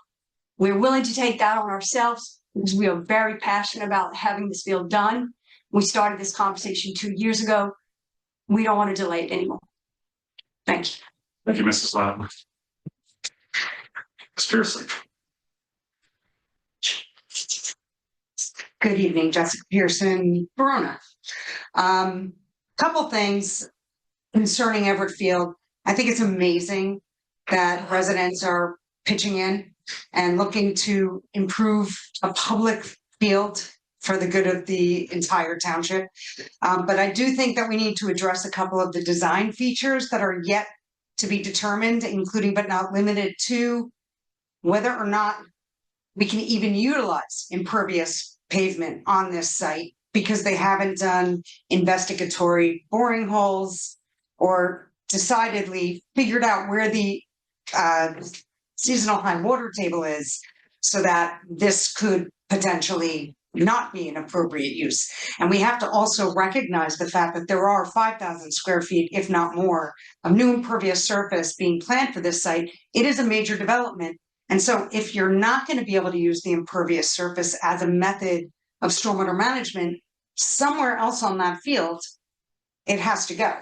It has to be put somewhere. You have a 3,200 plus or minus new playground surface going down amongst all of the other parking surface, the walkways, everything else. It's definitely a major development. The other design feature that I take issue with is cutting into the steep slopes, which is bad enough. But what that does is it destroys the roots of the trees that are slated to remain. And obviously, I know that some of the discussion has been that some of the trees are not healthy, they're not at their best. We're going to replace some. But even digging within that steep slope, you're going to destroy the root balls and the root systems of the other trees that are slated to remain, and it's just going to be a problem. Last but not least, I totally am with the VBSL and the residents, I think, at large, that want to see a new bathroom and a new concession stand. What I'm not entirely sold on is a 17-foot high PA system, which is basically going to act like an ecological megaphone. The 17-foot high second floor of that building is going to actually be at certain points over the crest that it backs up to, which is at 465 elevation versus the 473 elevation, according to the plans that I saw. So it's a 17-foot high, starting at 456 feet elevation. It's going to 473, and it's going to exceed some of the hill. So it's just going to basically send sound and light emissions into the neighborhood that it's peacefully coexisted with for all these years. So I hope that this council will take some of these questions into consideration, especially but not limited to the storm water management that has to go on the site somewhere. Thank you. Thank you, Ms. Chris. Anybody else? Mrs. O'Farrell. Hi, Sarah O'Farrell, Verona, New Jersey. I just want to make sure that a sound system will not be installed at Everett Field. The way our homes are elevated, the sound travels and it's really amplified. For example, we can hear the Montclair Golf Club leaf blowers and their bands on Saturday nights. Build Me Up Buttercup. So imagine this noise. We've never had a sound system at Everett. We bought our home nearby 28 years ago with a very quiet field for the younger players, including my own children, not a full-blown sports complex. And I believe it isn't fair to place that burden on our neighborhood. I have a family member who works quite late, sometimes past 3 in the morning. And I'm certain that a sound system blasting who's up at bat and all that at 8 o'clock or 8:30 in the morning isn't going to be helpful for that person. So I hope they would consider the residents in the neighborhood who aren't playing baseball anymore. That person did. And if you go on Eco 360, I don't have it with me. I left my phone back there. But it says about disturbing the residents and our quality of life in the noise ordinance. And that to me is very significant. I agree for sure that the field needs improvements, as it's been stated. And I've learned and I'm aware that this field continues to be important to all the players. And I'm very open. I'm more open to the space looking like a field for younger players with proper drainage and the much needed ADA bathroom. And my intention is to look out for my family, our neighbors, and our taxes, of course, too. And one other thing that I didn't see in the plan was I didn't see the massive sycamore that's at the end of Westview. It has an 11-foot circumference, and I'm sure it helps with the flooding that was mentioned. I didn't see that in the plan. So I'm just curious about what will happen to that beautiful tree. Thank you. Thank you. Mr. Good.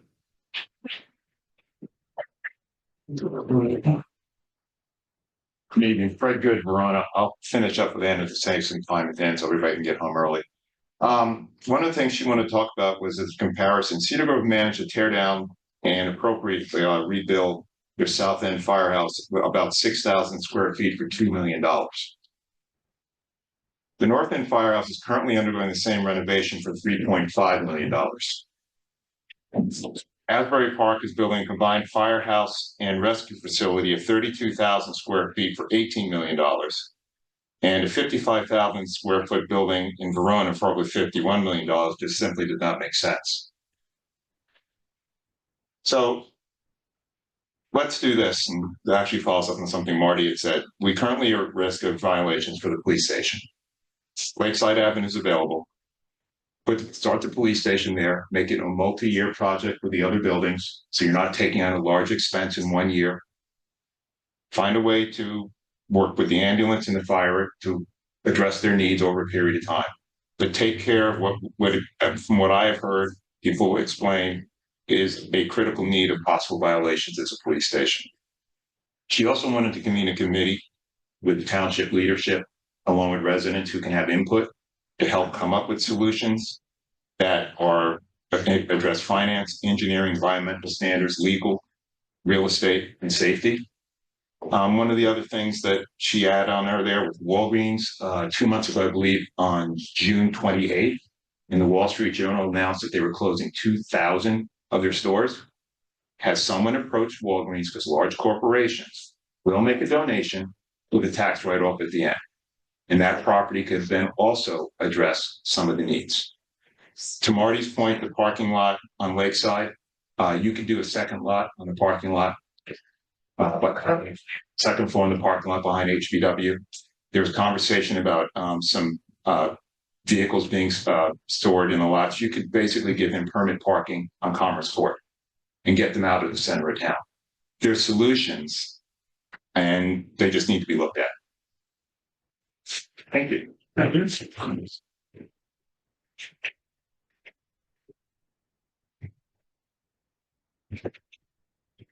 Hi, good evening, everyone. My name is Eddie Conestest, Verona resident, and I have a son who plays for the VBSL. I just want to say thank you for your time and everything you do for our town.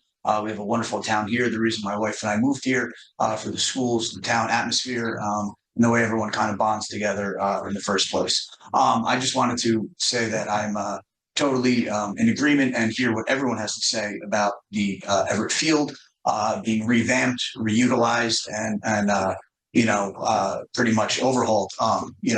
We have a lot of games at home there, and when other people from other towns come and they say, "Are we using the porta potty or are we using that bathroom?" And we say, "Well, the porta potty is the better option. The bathroom isn't." It's kind of embarrassing last season to flush the toilet and have the bathroom completely flood out on you while you're standing there before you can even wash your hands. So that's completely understandable. And ADA, as a teacher, I understand that's the most important thing to handle first. So that ADA bathroom is necessary.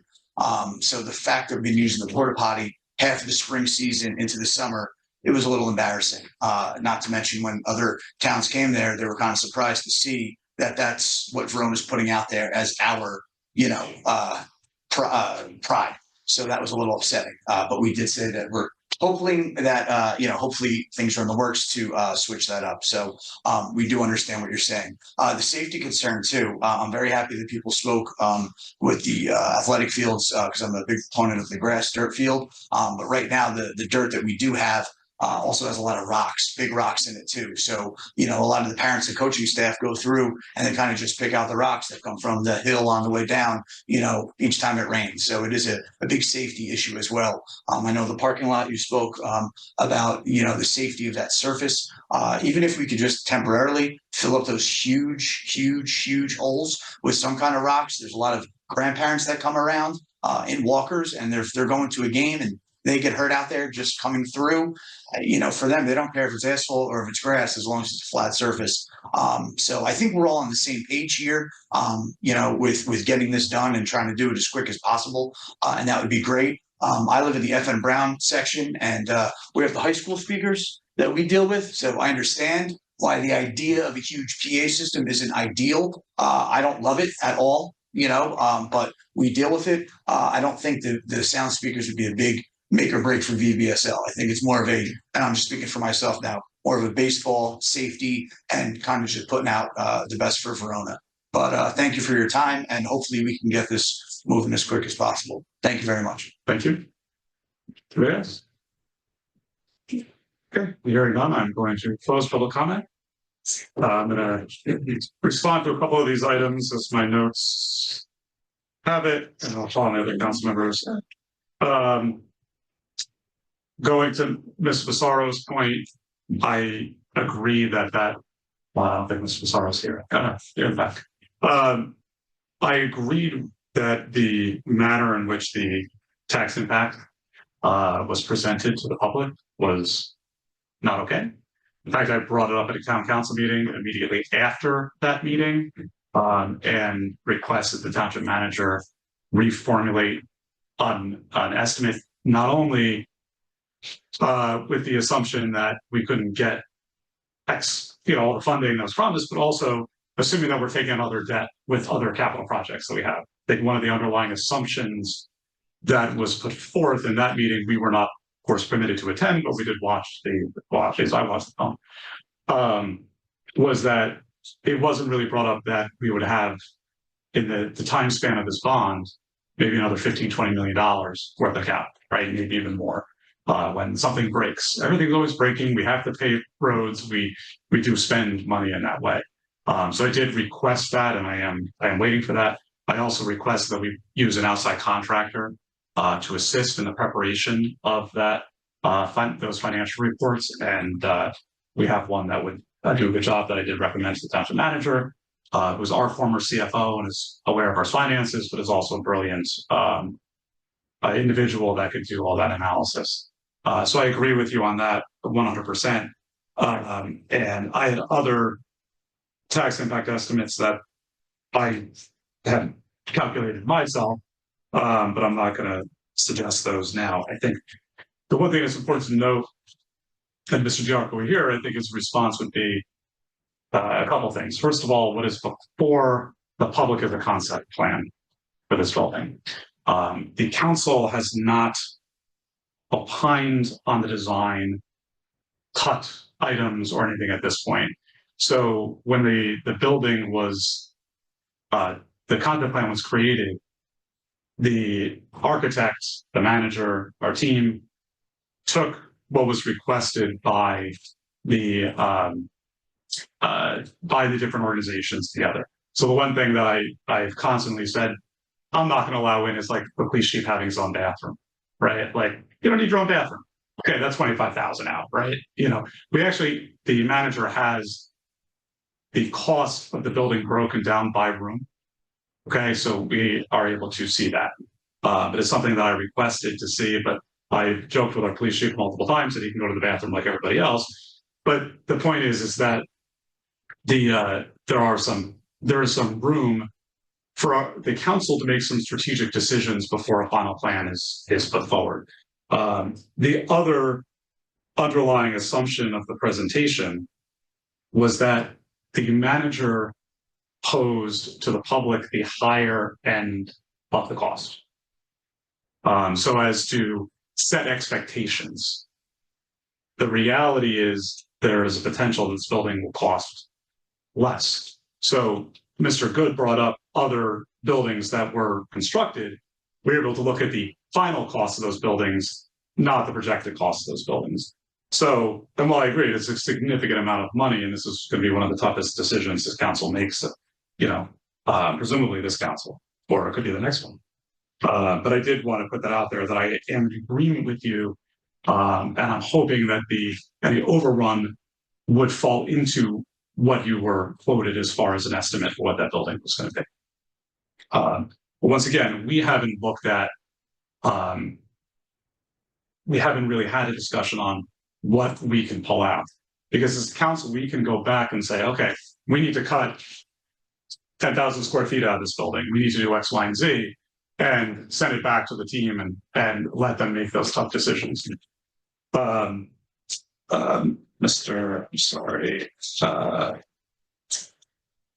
Gore, you had brought up because Mr. Gore brought up the multiple conference rooms and bathrooms and things like that. That goes to the same point, and that's something that continues to be looked at. I can tell you that one of the reasons that there are multiple conference rooms is for security and confidentiality purposes. Certain functions that the police do cannot be shared with the other agencies. Okay, so a lot of the crossover is different on that. So that is one piece of it. Another item where there were 2 conference rooms upstairs in the fire and EMS side. One of the goals that the team articulated to us was that they wanted people to conduct state licensed training there. So to train your emergency medical technicians in-house, the state actually requires a certain number of facilities. I don't know exactly what they are. So that was part of the reason of having a meeting room and a conference room and so on. But once again, that's something that we can look at further. That's why there's more storage space and things like that. To Mr. Monahan, I appreciate, I'm sorry, Mr. Monahan brought up the 17 bathrooms in the conference rooms. And I agree with your point. I've also asked for a facility cost estimate to actually operate the building. Right now, I believe Mr. O'Sullivan, correct me if I'm wrong, one of the things that we were looking at is the solar implication of that. So I think we're waiting on that in order to give an actual operating estimate of what it'll cost to run that building, because the utilities will be significant on that piece. To Mr. Good's point, I agree with you about the need to redo the police station. I did talk to the manager about public questions about using the lot at what's we will own versus Arlea Lake when the closing happens. And they actually did have the architect look at it and put a silhouette of what the building would be on that property, and the architect is not recommending that property for that building, but we'll have more. I'm sure that will be presented to the public. There's also a grading issue, and there are a couple of things there that need to be addressed. The other problem, going to Mr. Good's point, is we have an issue with the size of the building and the location of the building, right? We also have an issue separately and together with the financing aspect of it. Whenever we build in a piecemeal fashion, our costs just go up. So we have to, for the members of the public, it's something that we have to consider as the council is, in order to reduce the footprint of that building, would the cost actually increase? But we have to duplicate some of what we've been able to actually combine by having the joint building. So the position that has been articulated by the manager and by the architect is that we save millions of dollars by having the combined building, and so on. Regarding the parking lot and its distance to the Bloomfield Avenue, I've walked that several times. I found it to be within a convenient distance, but a lot of what the purpose of that lot is to provide EV charging stations and other permit parking for overnight resident permits and for chargers and things like that, so that we can free up space in the municipal lot. So if you go into the municipal lot 1, which is what's behind Avenue Bistro, you'll notice construction vans there and ice cream trucks and things like that. We have ordinances in town that do not allow these trucks in driveways. So people have to park it either in a rented spot somewhere, or they can get a permit from the town for that. So what would potentially happen is that those vehicles would be moved to the farther away lot so that we can open up more parking in the actual center of the municipality. So that is a piece there, and it would be a metered spot. We would have no way of telling the county that they could use that parking. Vision, the county is actually providing us a safe crossing light for that parking lot to access the park. Just going back on my notes here, I just want to make sure. Ms. Stoloff is not here anymore, but and the other, Mr. Panulo, who spoke. I appreciate your gratitude for sending the engineers. I think they did a good job on that report. The township clerk, I'm sure, will help find that document if we have it that they were looking for. Yes. I think you ran after him, right? So actually, no, we've worked together for long enough. But if anybody can find that, it's Jennifer Kiernan. We talked about the road interconnecting to Howell. I have to look at the most revised plans because they keep revising them. But in my conversations with Mayor McCartney of West Orange, the road between that complex and Howell Drive is slated to be an unimproved road. It basically would be like gravel stones for the sole purpose of having emergency vehicle access if needed. So it would not, at this time, it's not going to be a traversed road by regular cars on that. Going back to Ms. Iddy's comment on the cost estimate, I'm sorry that you haven't gotten exactly what you're looking for from the administration yet. I will summarize what I think you're looking for is we had rateable property there with the change because it's an affordable housing complex, because the town subsidized the purchase of it, purchased land and so on. There's a difference in the tax base, and that's what we're looking to find out. What's the impact on it? I'm going to ask Mr. Aloya to jump in on that one and help get that information back to you. Mr. Aloya is a brilliant guy when it comes to these items and many others. So I'm going to ask our township attorney to loop in on that to assist you if he's willing to do that as well.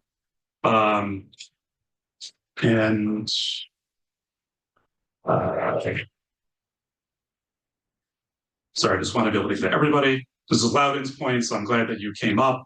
I'm glad that your cost estimate is lower than ours. Basically, I'll tell you my point, and the reason I brought this up before is that in my thought process, we need the concession stand, the bathrooms, and storage no matter what, right? And so we look at this as what potentially would be our obligation. So I'm glad that you guys are doing that. I also think it's phenomenal that if you have members of the league and others willing to donate their time and their expertise, that really says a lot about Verona, which is a point of pride for everybody. To Ms. Pearson and Ms. O'Farrell, your comments are well taken there as well. And I look forward to seeing an alternate concept plan that potentially addresses some of these concerns and those items as well. And what's funny is I live across the street from the golf course. I don't hear their music. So it's very interesting how it travels through town, and because you're at a nice higher point than I am. And to Mr. Good's point on the Walgreens site, that building is not owned by Walgreens. It is owned by a property management firm, a property investment firm. So they have not indicated. Usually they will tell us when they're falling out, because if they do, we would be a pharmacy desert in Verona. And I believe they actually have an obligation to notify the township if they are leaving. But anyway, I don't think they do not own that property. I actually just looked it up, and Walgreens doesn't own the property. That was actually the place that I've always wanted that building, if it could get built. But it's worth a shot if that happens. And back to that, it was found that is a central location. However, I think a lot of the concerns are wherever we build any building is the size of it, the impact on neighborhoods and things like that. And no matter where these buildings are built, there will be those impacts and those concerns.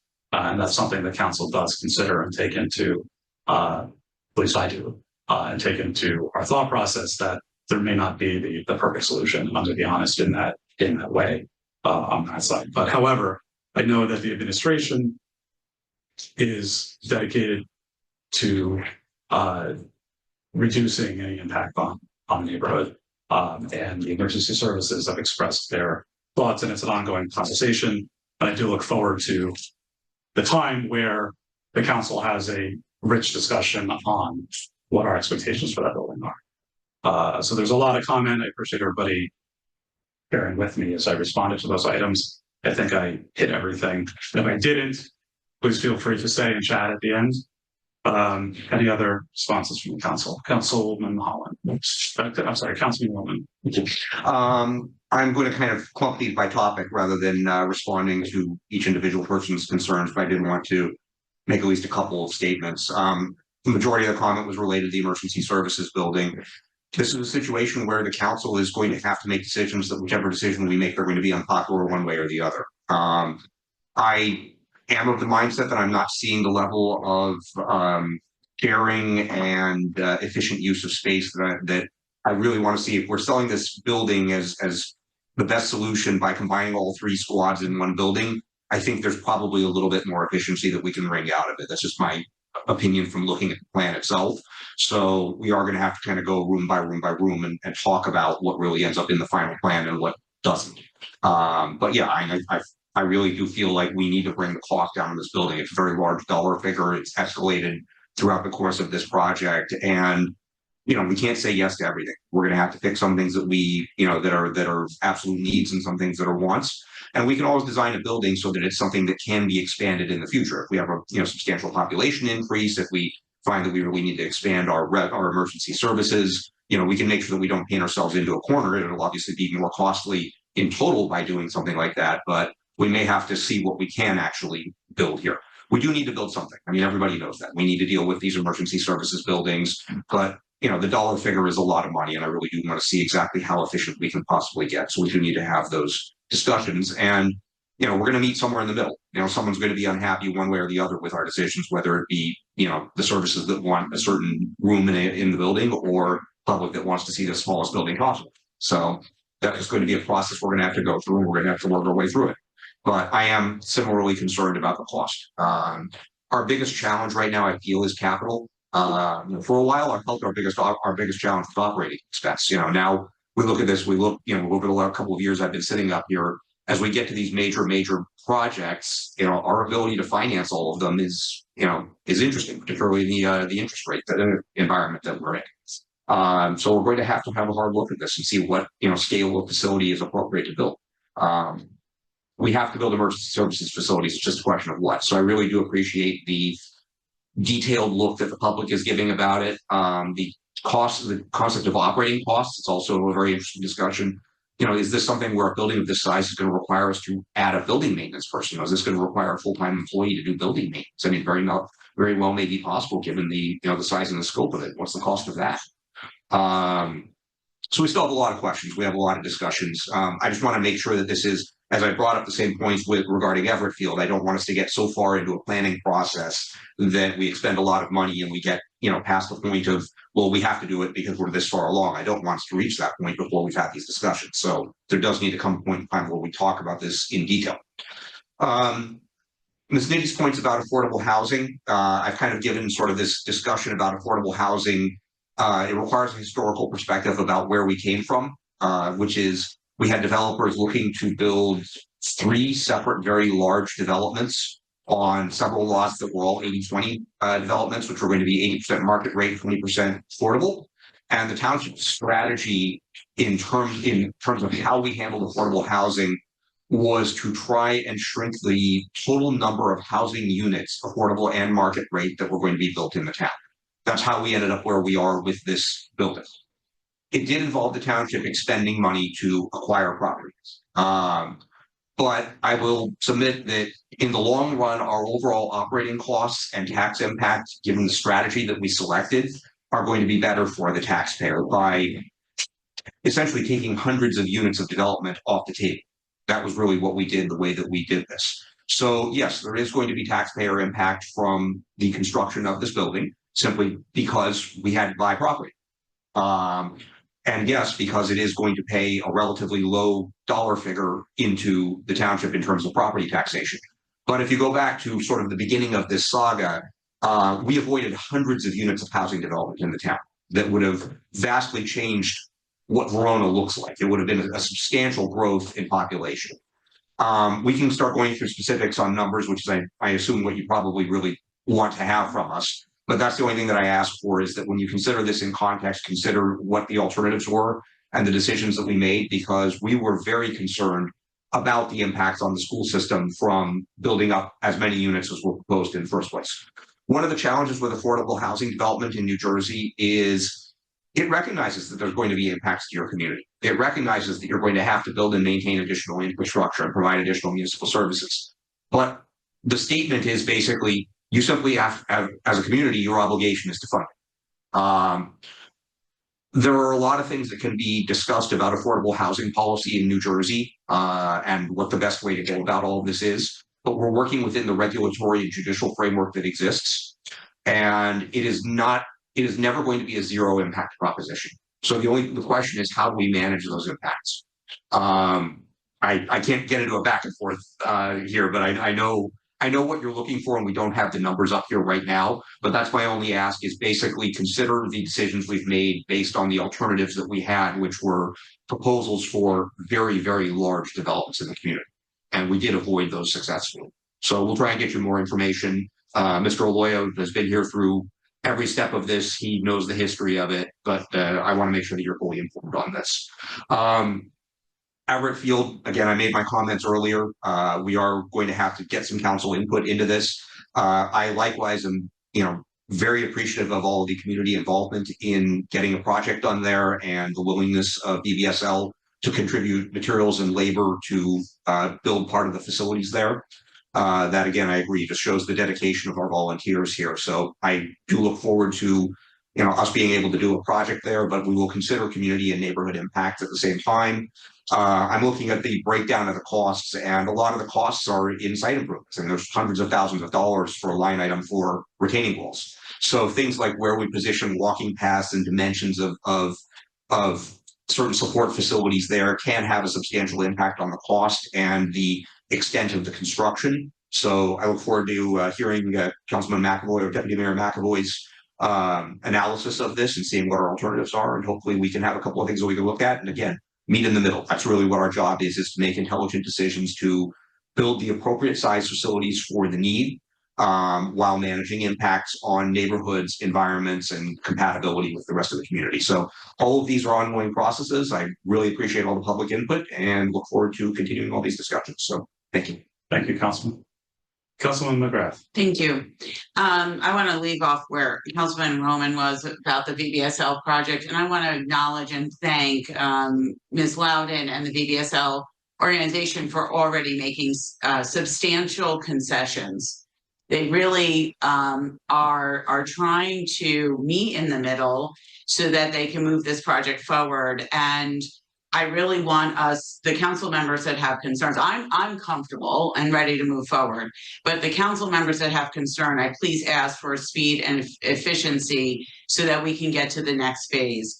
And in regards to the press box, I think we need to recognize two things. One is, of course, we're going to have a policy for use of the press box to make sure that the neighborhood needs are considered and that we're not blaring announcements at 8 in the morning. However, our children do deserve a basic standard when it comes to these fields. They are playing with other towns nearby against competitors that have these things. And so let's build, if we're going to spend $2.7 million on this or somewhere around that, let's make sure that we don't lose the forest through the trees. We want to build a field that projects kind of the standard of the community that we are. And now I want to transition to the emergency services complex, where we did propose, or what was presented to the public was a $50 million project, and the juxtaposition between these two conversations. We're proposing a conference center and a virtual firing squad and all these things, where again, we are not even proposing basically paving this parking lot for Everett Field. And that juxtaposition is troublesome to me. I want to make sure we're investing in our children. Now, with the emergency services complex, I frankly am frustrated on the process. I thank all of the residents who came tonight to give robust feedback. And one of the things I love about Verona is all of the talent that we have from people's careers and what they did for a living, and then bringing that to that public comment tonight. I think that was great. Some of the questions that you raised, I was in, township manager's office with the deputy township manager 2 days after we first saw this presentation, the week of Christmas in December, which again, I objected to having that presentation that week because I really wanted to launch this project personally with the most robust feedback possible, but I was overruled. But some of the concerns is the cost of what Cedar Grove spent to replace their firehouses. I asked that immediately. The ideas of consolidation, there are a lot of opportunities, and it's been frustrating. This was actually the most substantial conversation we've had on some of the design elements, and it's really not technically even on our agenda. But I really thank you for coming forward and bringing all of those concerns.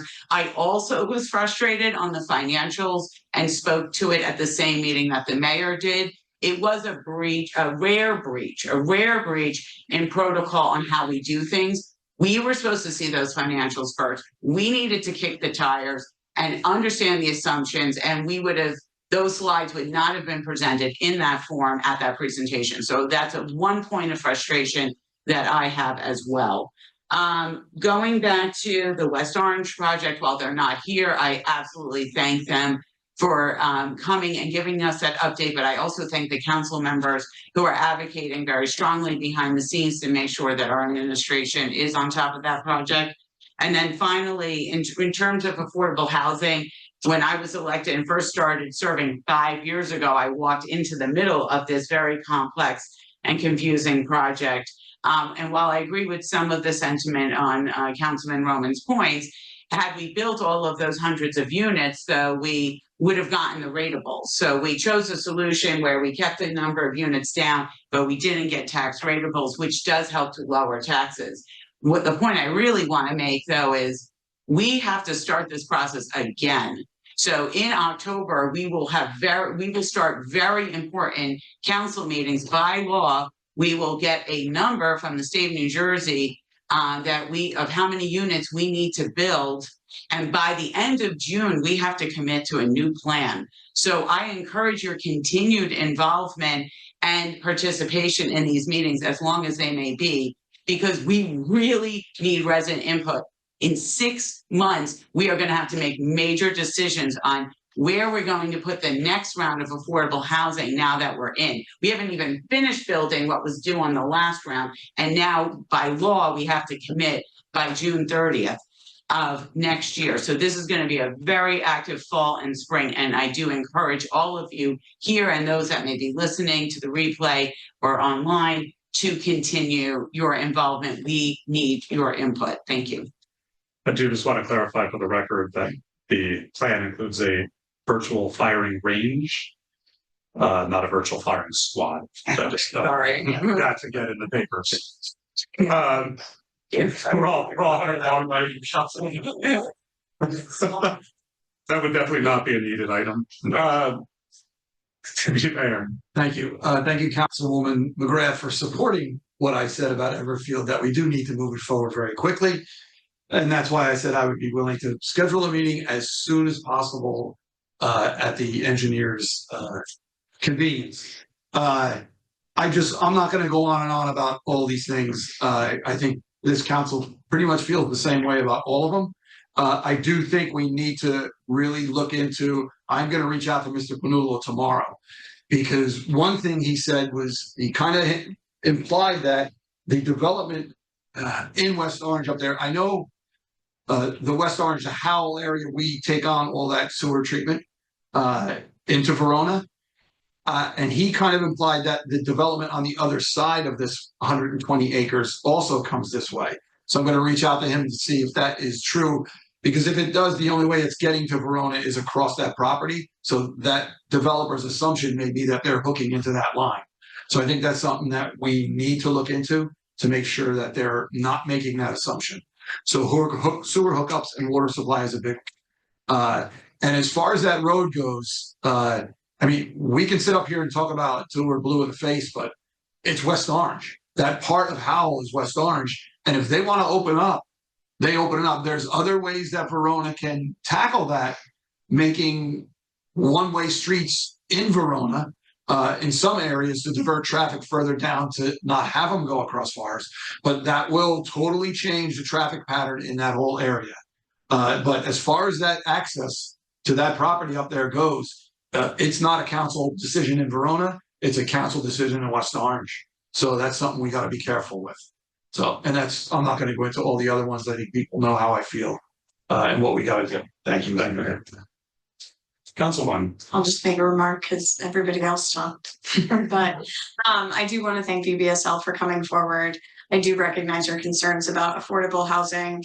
And I think that Councilwoman McGrath summarized it perfectly. And I do encourage you to engage because this process is about to begin.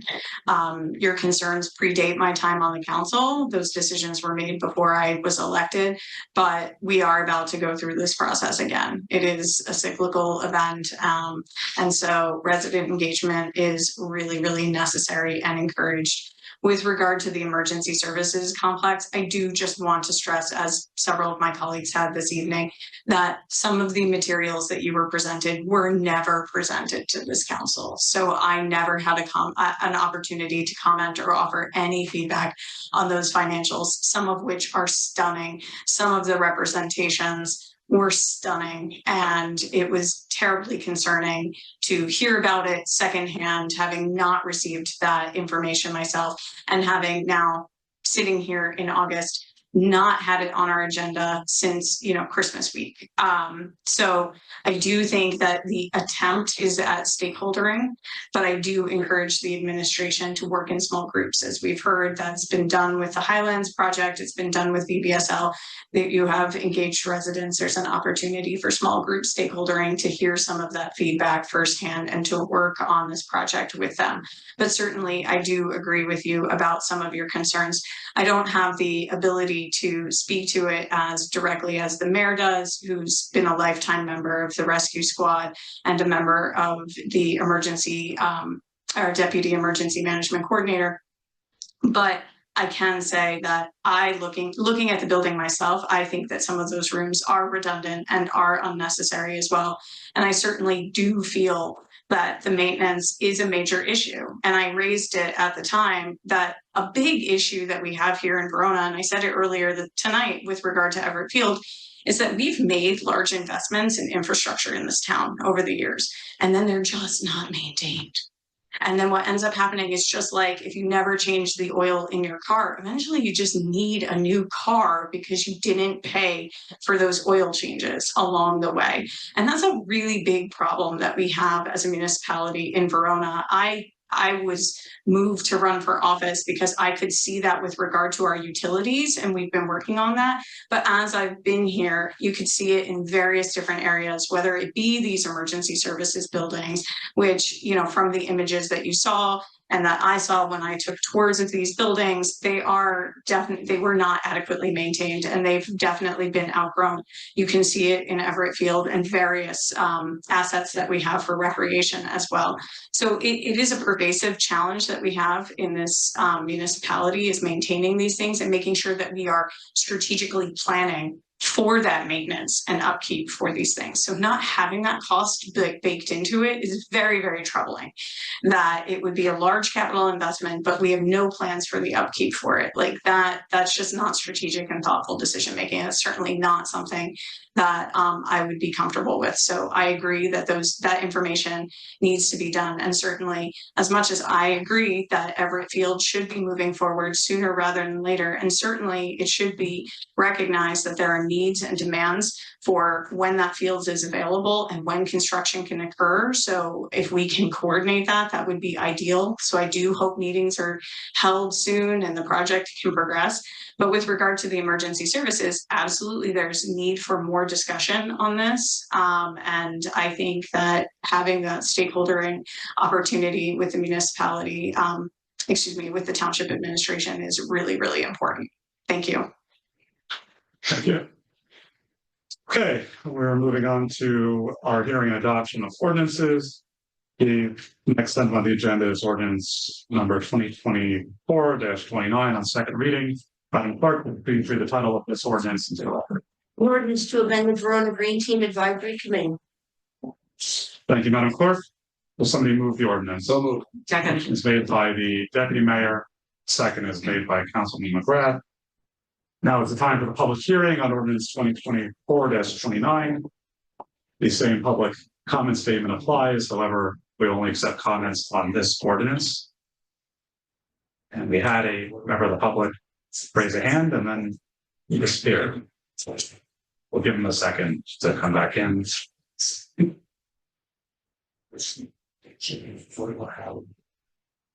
Okay, hearing none, I will close public comment. Is there any council discussion? Hearing none, Madam Clerk, would you call the roll? Councilwoman Holland. Yes. Councilwoman McGrath. Yes. Councilman Roman. Yes. Deputy Mayor McAvoy. Yes. Mayor Tambora. Yes. Mayor, ordinance 2024-29 passes 5-0 and will be published according to law. Thank you. The next item on the agenda is ordinance number 2024-30 on second reading. Madam Clerk, would you please read the title of this ordinance into the record? Amending Chapter 18, Article 7, entitled Multicultural Inclusion and Accessibility Advisory Committee of the Code of the Township of Verona. Thank you, Madam Clerk. Will somebody move the ordinance? So moved. Motion is made by Councilman McGrath. Is there a second? I'll second it. The mayor seconds the motion. Now it's time for public hearing on ordinance 2024-30. Same public comment. Public participation statement applies. Very none. I close the public hearing. Is there any council discussion? Hearing none. We will have the vote. Madam Clerk, would you please call the roll? Councilwoman Holland. Yes. Councilwoman McGrath. Yes. Councilman Roman. Yes. Deputy Mayor McAvoy. Yes. Mayor Tambora. Yes. Mayor, ordinance 2024-30 passes 5-0 in public according to law. The next item on the agenda is ordinance number 2024-31 on second reading. Madam Clerk, please read the title of this ordinance. An ordinance amending Chapter 18, Article 4 of the Code of the Township of Verona entitled Neighborhood Traffic and Safety Advisory Committee. Thank you. Madam Clerk, would somebody please move the ordinance? So moved. Motion is made by Councilman Roman. The second is by the deputy mayor. Now is the time for public hearing on ordinance 2024-30. The same public comment statement applies.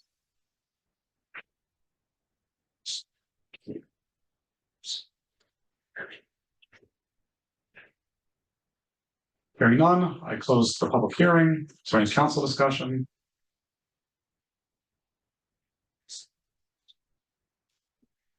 Hearing none, Madam Clerk, would you call the roll, please? Councilwoman Holland. Yes. Councilwoman McGrath. Yes. Councilman Roman. Yes. Deputy Mayor McAvoy. Yes. Mayor Tambora. Yes. Mayor, ordinance 2024-31 passes 5-0 will be published according to law. Thank you. Next item on the agenda is ordinance 2024-32 on second reading. Madam Clerk, please read the title of this ordinance into the record. Amending Chapter 18, Article 5, Parks and Recreation Advisory Committee of the Code of the Township of Verona. Somebody move the ordinance. So moved. Motion is made by Councilwoman McGrath. Is there a second? Second. Second by Councilwoman Holland. Now is the time for the public hearing on ordinance 2024-32. The same public comment statement applies. Hearing none, I close public comment. Is there any council discussion?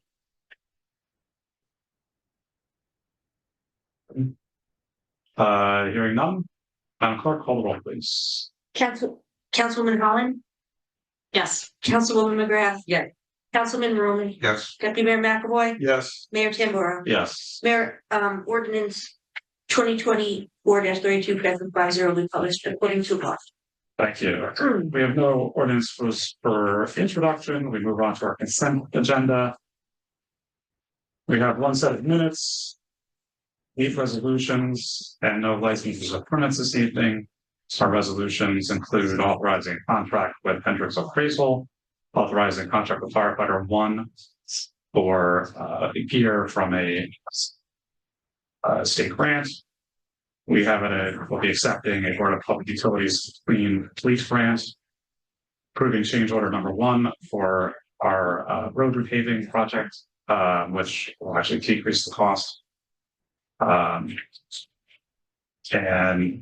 cancellation of fund balance for various water sewer projects, disposing of obsolete equipment, and a tax lien redemption, as well as the standard resolution to go into executive session. And We will not be going into executive. no executive, so we just strike that. We can just strike the resolutions unless anybody has an objection. All right, would somebody like to move? So move the. Can I pull K4 from the consent agenda for a separate vote, please? Certainly. Would somebody like to move J1, K1 through 3, and K5 through 7? Yes. So the deputy mayor moves it as a second. Second is by Councilman Holland. Now it's time for public comment on the consent agenda. The same public comment statement applies. Only consent agenda items may be discussed.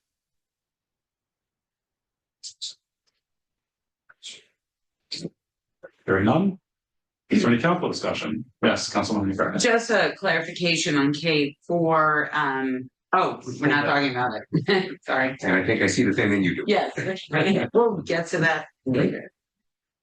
What do you think on the motion? I will just say that I think it's wonderful that we applied for and that we're accepting the BPU Clean Fleet Grant. I think that's really worthwhile, and I'm grateful that we're engaging in some of these state funding opportunities because it relieves some of the burden on our taxpayers, and ultimately EV charging is really important infrastructure, and it's an opportunity for not only an investment but ultimately revenue generation for the municipality that would offset the cost of purchasing the parking property. So I want to congratulate the township administration. I think you've done a really great job pursuing these grant opportunities, and I'm excited to vote for that this evening. I will echo those sentiments. Any other comments? Hearing none, Madam Clerk, would you please call the roll? Councilwoman Holland, Yes. Councilwoman McGrath, Yes. Councilman Roman, Yes. Deputy Mayor McAvoy, Yes. Mayor Tamburro. Yes. Mayor ordinances K1 through 3 and K5 through 7 will be numbered 135 through 140. Would somebody like to move K4? So moved. Motion is made by Councilwoman McGrath. Is there a second by Councilman Roman? And I'm dying to see if the same thing is bugging her as me. Yeah. Now it's time for the public hearing on K4. Well, I will just state for the record that I will be recusing myself from this matter as I live on Windermere Road. Thank you. We still have the public hearing. Any public comments? Does Thomas want to say anything about how nice the street looks? No, it's still hot. Getting to that, don't worry. I'll close public comment. Is there a correction to B4? Is there any Plus minus. Yeah. what's that? The plus minus, now therefore be it resolved, the percentage change, it shows plus minus, I think it should be minus instead of 3. Yes, that was fun, but Everybody wants to talk about typographical errors because they're so fun. Governor, errors are funny. All right. Yes, Councilwoman. for Mr. O'Sullivan. So the trees have not been planted, so can you just explain the mechanics of this change order, because the project is not 100% done? The trees will be planted by outside contractor separate from the road paving contractor. Okay. So this change order effectively nets out what the actual quantities were that were constructed. We have a final punch list and the 2% retainage, which will be paid to the contractor at final payment and closeout. The trees themselves will be a separate vendor that will be brought in. So we're working through the selection of that contractor. Okay, great. Thank you. Thank you. Any further discussion? Hearing none, Madam Clerk? Councilwoman McGrath, Yes. Councilman Roman, Yes. Deputy Mayor McAvoy, Yes. Mayor Tamboro. Yes. Mayor K1 passes 4-0 with one recuse. Oh, and it will be numbered K 2024-141. Thank you. All right, we do have one addendum. Would anybody like to move M1? So moved. Second. The Deputy Mayor gets the motion, Councilwoman McGrath has the second. Now it's time for public comments on M1, which is our contract with J&J Pest Control.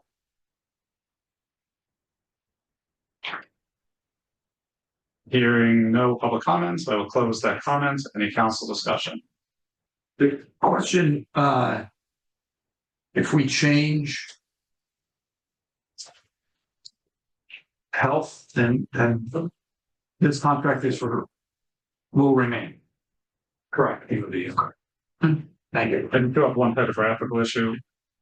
It just says, and where this is now therefore be resolved. It says PO box, but doesn't actually have a PO box number. For the vendor's address. For the vendor's address, so if we could put that in the final. Obviously, it's not, Back up with me. Yeah. I'll put it in. it's not a policy affecting matter. So I think we can move forward with that. Madam Clerk, call the roll, please.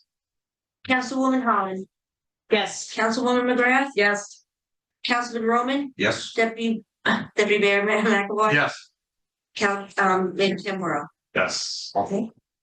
All right, M1 will be number 142. we do have one appointment for the Municipal Alliance Committee for Kathleen Cortas. Would somebody like to move this appointment? I heard Councilman Roman first. Would you care to second? Okay. Any discussion? I'm just going to do a hand vote. All those in favor? Aye. Aye. Anybody opposed? Motion carries. I do have one more item to add to new business. When we were talking about restructuring our committees, we did have a conversation about an attendance ordinance that would govern for any advisory boards and committees, ensuring that our members attend, and if they miss so many meetings in a year or miss so many consecutive meetings, that position would become open. We can't do that for commissions and other boards because they have a due process provision there. But I would like to see the draft ordinance on the attendance policy for our next meeting, please. Sure. All right. If anybody has any comments, to include, please send them to our professionals. Any other items for new or unfinished business? Councilman Hall. I will just acknowledge, if you don't have a copy of the Recreation Advisory Committee's recommendation on the attendance policy, I'm sure they'll resend it, but I believe it was sent around to the administration. So if the ordinance that is being drafted can consider those comments, that would be ideal. Thank you. Thank you. All right, any further business? Now it's time for one final public comment session on any item that anybody would like to discuss. Same public comment statement applies.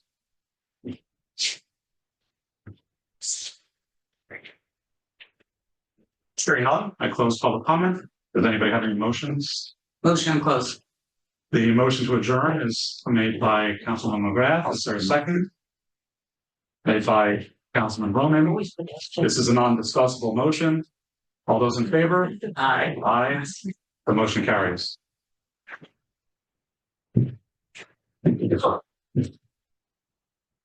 Okay. Simple. Good.